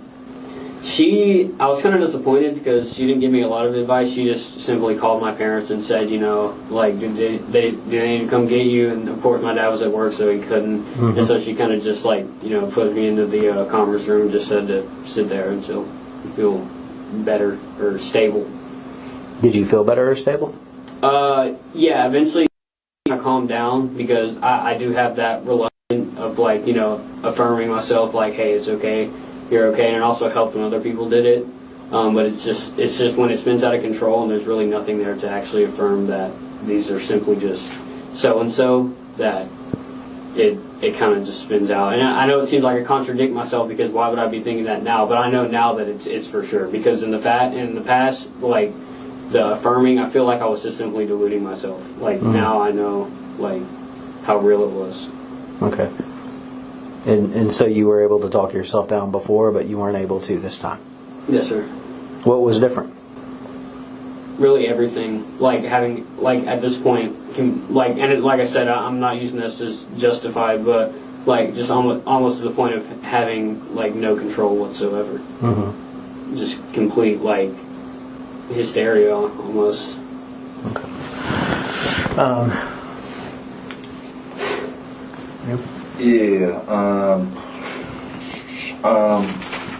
Let me out with the whole, you and Nick Cruz have a similar upbringing. What does that mean? Well, trauma-wise, like from an early age, he definitely had a lot of family issues and stuff. His mother, his birth mother, gave him up for adoption, and she abused drugs while she was pregnant with him. He struggled a lot, like, socially, so that I kind of related to. I'm thinking more, like, along the lines of that. That was one of the main things. It was just him and, like, how he tried to fit in, but it never really, it always seemed to backfire. It was him trying to get attention. That was another thing, like being kind of childish around girls, like doing like stupid stuff to try to get attention, to like date them and stuff. Was an actual video of him like scaring them to try to get some form of attention or reaction, and hope that they would ask him out. Did you do that? Me? No, I didn't do that, but I thought it was cute. And I can relate to that. Like, it almost goes back to elementary school, because, I mean, one side of autism to another, I guess. Well, what's your school history like? I mean, did you move around a lot? Yeah, a ton. I never really got, there were so many grades I just completely missed out on, and I never really got the social, like, add-up skills that I needed when I was younger, if I'm being completely honest. All right, well, let's go backwards. So you're in 9th grade now, is that correct? Yes, sir. All right, so 9th grade at Apalachee. What was 8th grade at? 8th grade, 8th grade I started in Jefferson Middle School, but after that, the whole stuff with my mom happened, and we moved to our current house from Jefferson, and so most of that was, like, spent, going back and forth because my dad, and my mom were kind of, like, both pulling strings, so it was hard to choose, so it was more of me just going, like, back and forth with them, like, switching households and stuff. And I wanted to do homeschooled, but it was just, like, there was so much happening, I could only assume that it was just not really that important to them at the time. Where's back and forth to and from? My grandma's house, my grandma, her grandma had her mom had a house that she had still owned after she passed away, so my mom was living there. Where's that at? Fitzgerald. Okay. So, and that's South Georgia, correct? Yeah. Okay. So you're back between Fitzgerald and where? Winder. So you're... For Bethlehem. Your dad's house over there, Harrison Mill, I think it was? Okay. So how'd you... All right, so your mom was in Jefferson. That's why you went to middle school there. That's why you started middle school in 8th grade. Mm-hmm. Gotcha. All right, so 7th grade, where were you at? 7th grade, I was at Jefferson Middle School. It's kind of the same situation. Like 90% of it, I was at Jefferson Middle School, but the beginning of it, I was at West Jackson, and then my entirety of 6th grade, I was at West Jackson also. And then 5th grade was Ben Hill Elementary. Ben Hill? Yeah. And the very late start was at Ben Hill also. All right. So what is your first period class? What subject is that? Intro to Software and Technology. Who's the teacher?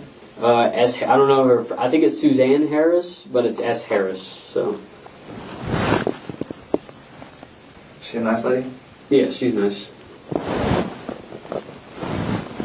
Who's your second period?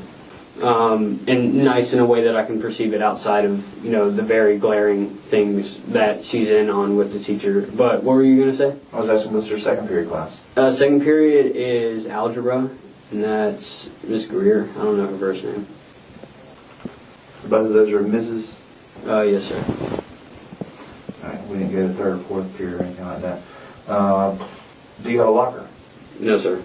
Is that something that you don't have because of a specific reason? Or? I don't know exactly, but I know nobody uses a locker. We all just carry around our book bags. Okay. Describe your book bag to me. Black. I think it's Sport something, the brand. Okay. What do you carry inside your book bag? Just notebooks, math, algebra, big book for algebra, and notebooks as in to take notes in my classes. And most of my software and technology classes are done on the computer, so not a lot. And my laptop.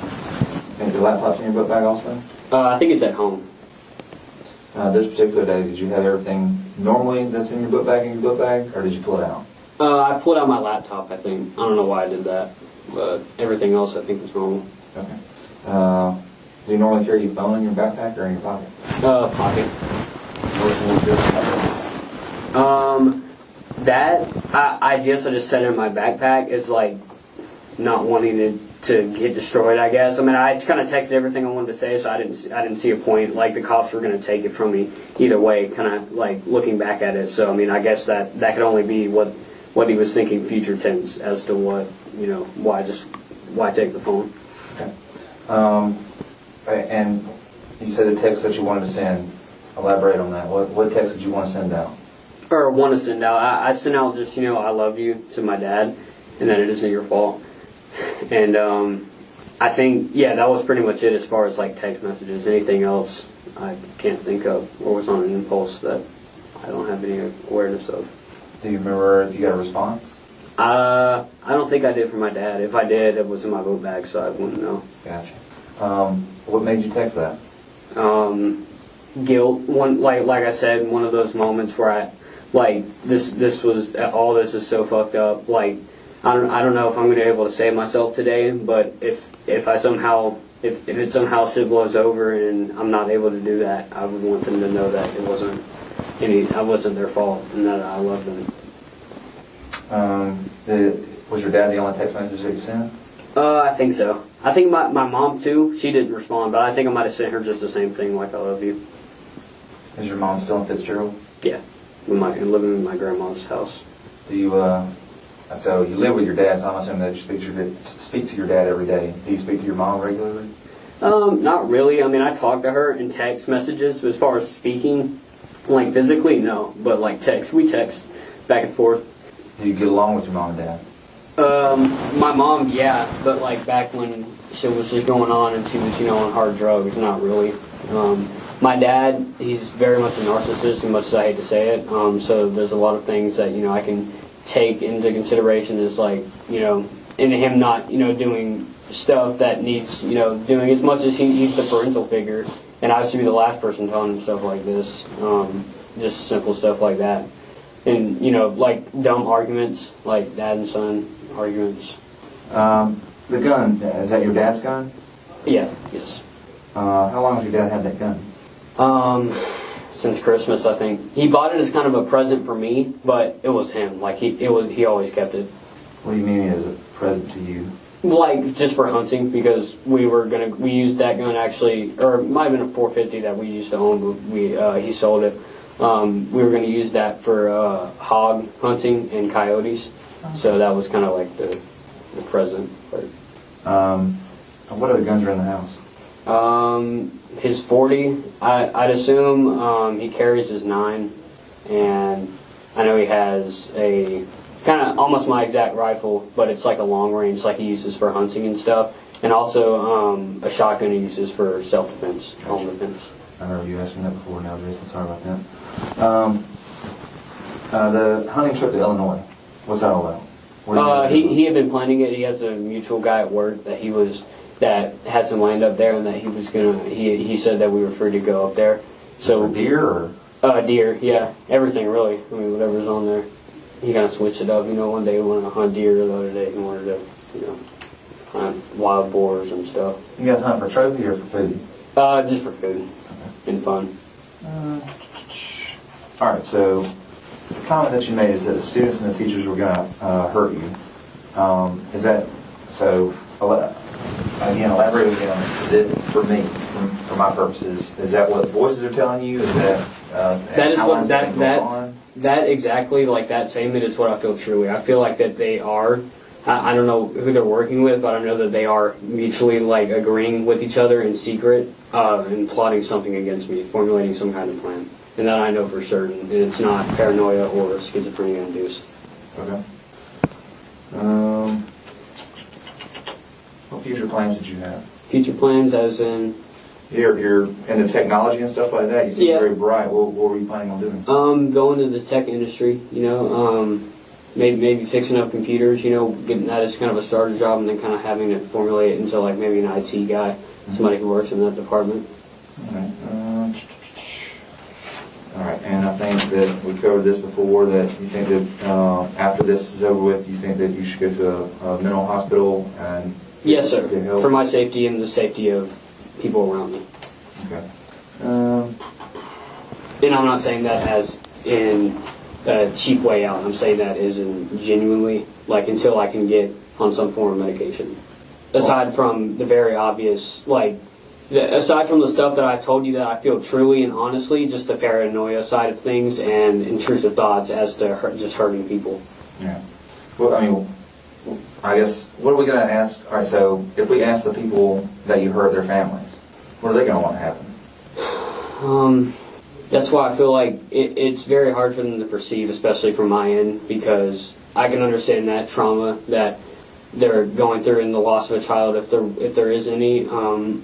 And it's really definitely hard because, especially with my end, with things, it definitely would be hard to come up with some sort of like something you could tell them that could truly get across that I feel like the teachers were after me. And as far as them at that point, I really had no control over. And that's just like, sounds like such a shitty way to get out of any situation and, have guilt against you. Oh, he just didn't have control. But with me, I genuinely, I just have gone for so long unmedicated that it's just formulated into just something that just isn't me. Earlier when you said after the event was over with and everything is kind of settled and then you're starting to smell the smoke and stuff like that, that's when you're starting to come back, yes, so to speak. That's when your clarity is coming back. I had a train of thought right there. I totally lost it. And after that, another thing that contributes is the self-realization that, I've done what has been egging me on, what, whispers, muffled voices have been telling me to do for so long. And after that, there's no more urge to get rid of them. I've at that point, according to them, I've achieved it scaring away the teachers. So at that point, there's really no other, you need to do so-and-so. So that definitely contributes to having that self-awareness. Unless you said they were calling you a coward. After that, yes, they were. That's where I was going with that. You remind me. Thank you. So what do you mean is they were calling me a coward? So did the voices stop and you don't feel any need? As far as they definitely continue. As far but at this point, cops surrounding me, in shackles. At that point, that's kind of just morally, naturally. That there's, you're obviously not gonna just pick up the gun and start shooting again. But that I feel like that was anybody from the outside looking in could see that would probably happen if you were to somehow stop. Oh, you coward, you didn't kill more people. Oh, you're stupid, you're a pussy. Do you feel like a coward? Me? In what way? I'm just asking if you feel that way. Like a coward for... You mentioned that these voices have called you a coward. Do you feel like a coward in any way? It's hard to gauge. As far as coward, I feel absolutely horrible about what I've done, and I've luckily have had that realization. But as far as being a coward, I don't know. It's hard to see what you're getting at. Coward. They're calling me a coward because I didn't kill more people, and that's just the blatant, edgy, just intrusive shit that I hate. Mm-hmm. Are they saying anything right now? No, sir. Because at this point, as cringe as this sounds, I'm pretty much contained in shackles and in under y'all's possession. So at this point, it's hard to tell. This has already been so much emotions flowing through that it's probably gotten up in the mix. When I'm sure as I try to go to sleep tonight, it'll probably start right back up, but not in the severity that it was today, because I don't know what happened today. And I don't. Do you think it's because you mentioned this earlier about the attention? Do you think it's the attention Not that at all, keeps the voices away? I personally thought that every true crime that I researched, people doing it for notoriety and attention, that was just absolute bullshit, and I thought it was really childlike. As far as attention, I only brought that up because I thought, posting, shit about, I'm going to shoot at my school was cool. Because the people in that server, their appeal was, school shooters. So, if you say you're going to do something like that, they're all just like, yeah, that's so cool. Okay, so you only like the attention online? Yes, sir. Not in the real world? No, not at all. Okay. I'm not proud of what I've done. But you're online... And online is I didn't do that often. Right, but your threats online manifested into the real world. What threats, though? The May one? Well, you said last year that you were going to shoot up a school. No, that like I said, there was a lot of different formalities in that, like the depression and being in a really bad mental state and having a bunch of things going on. That didn't formulate into anything because I had an online space that I could echo back and forth with other people who had, some of the same illnesses that I had. Mm-hmm. So that definitely... But it did this year. This year, yeah. At this point, I feel like it's completely evolved into whatever it is, and it's hard to tell because most of it I think is honestly real. But as far as the paranoid schizophrenia, which I can kind of tell out from the rest, and the intrusive thoughts, that is definitely okay.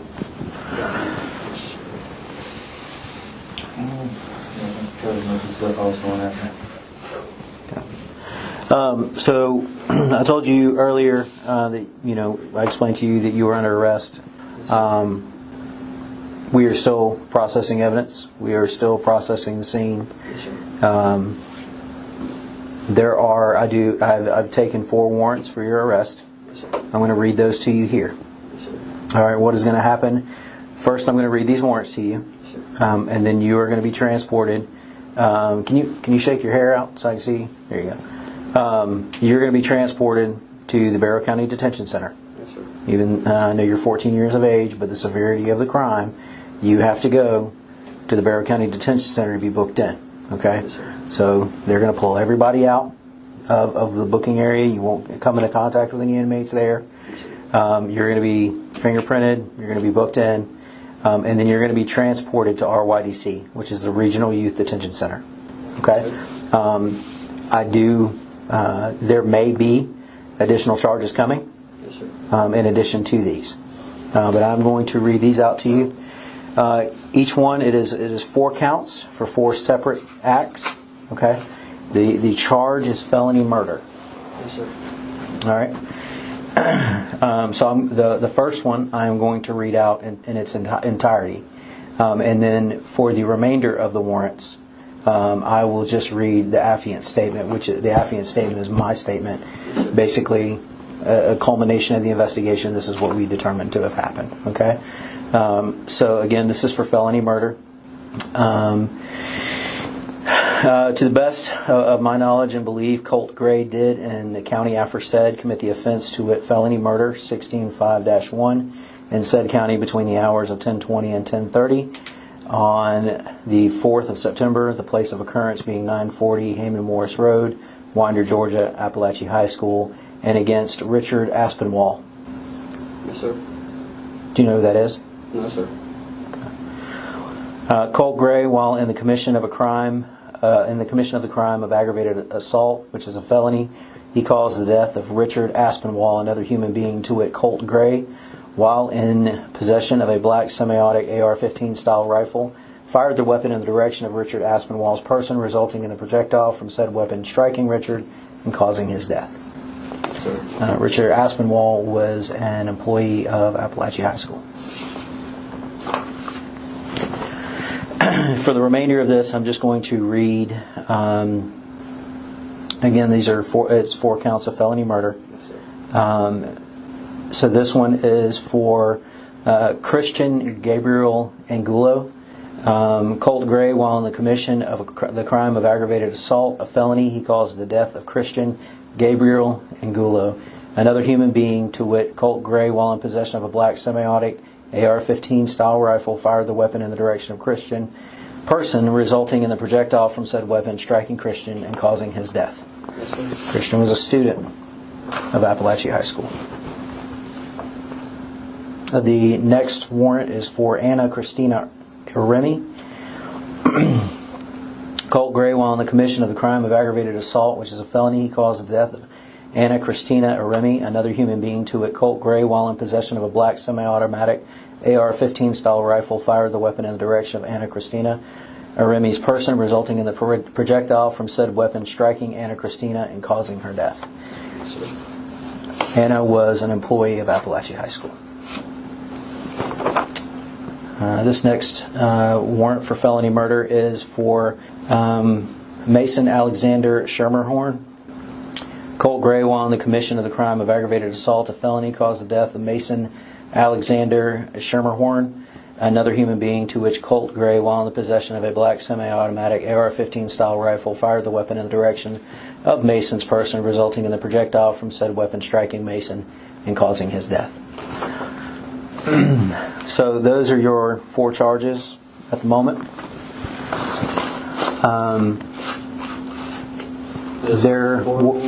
My condolences, truly.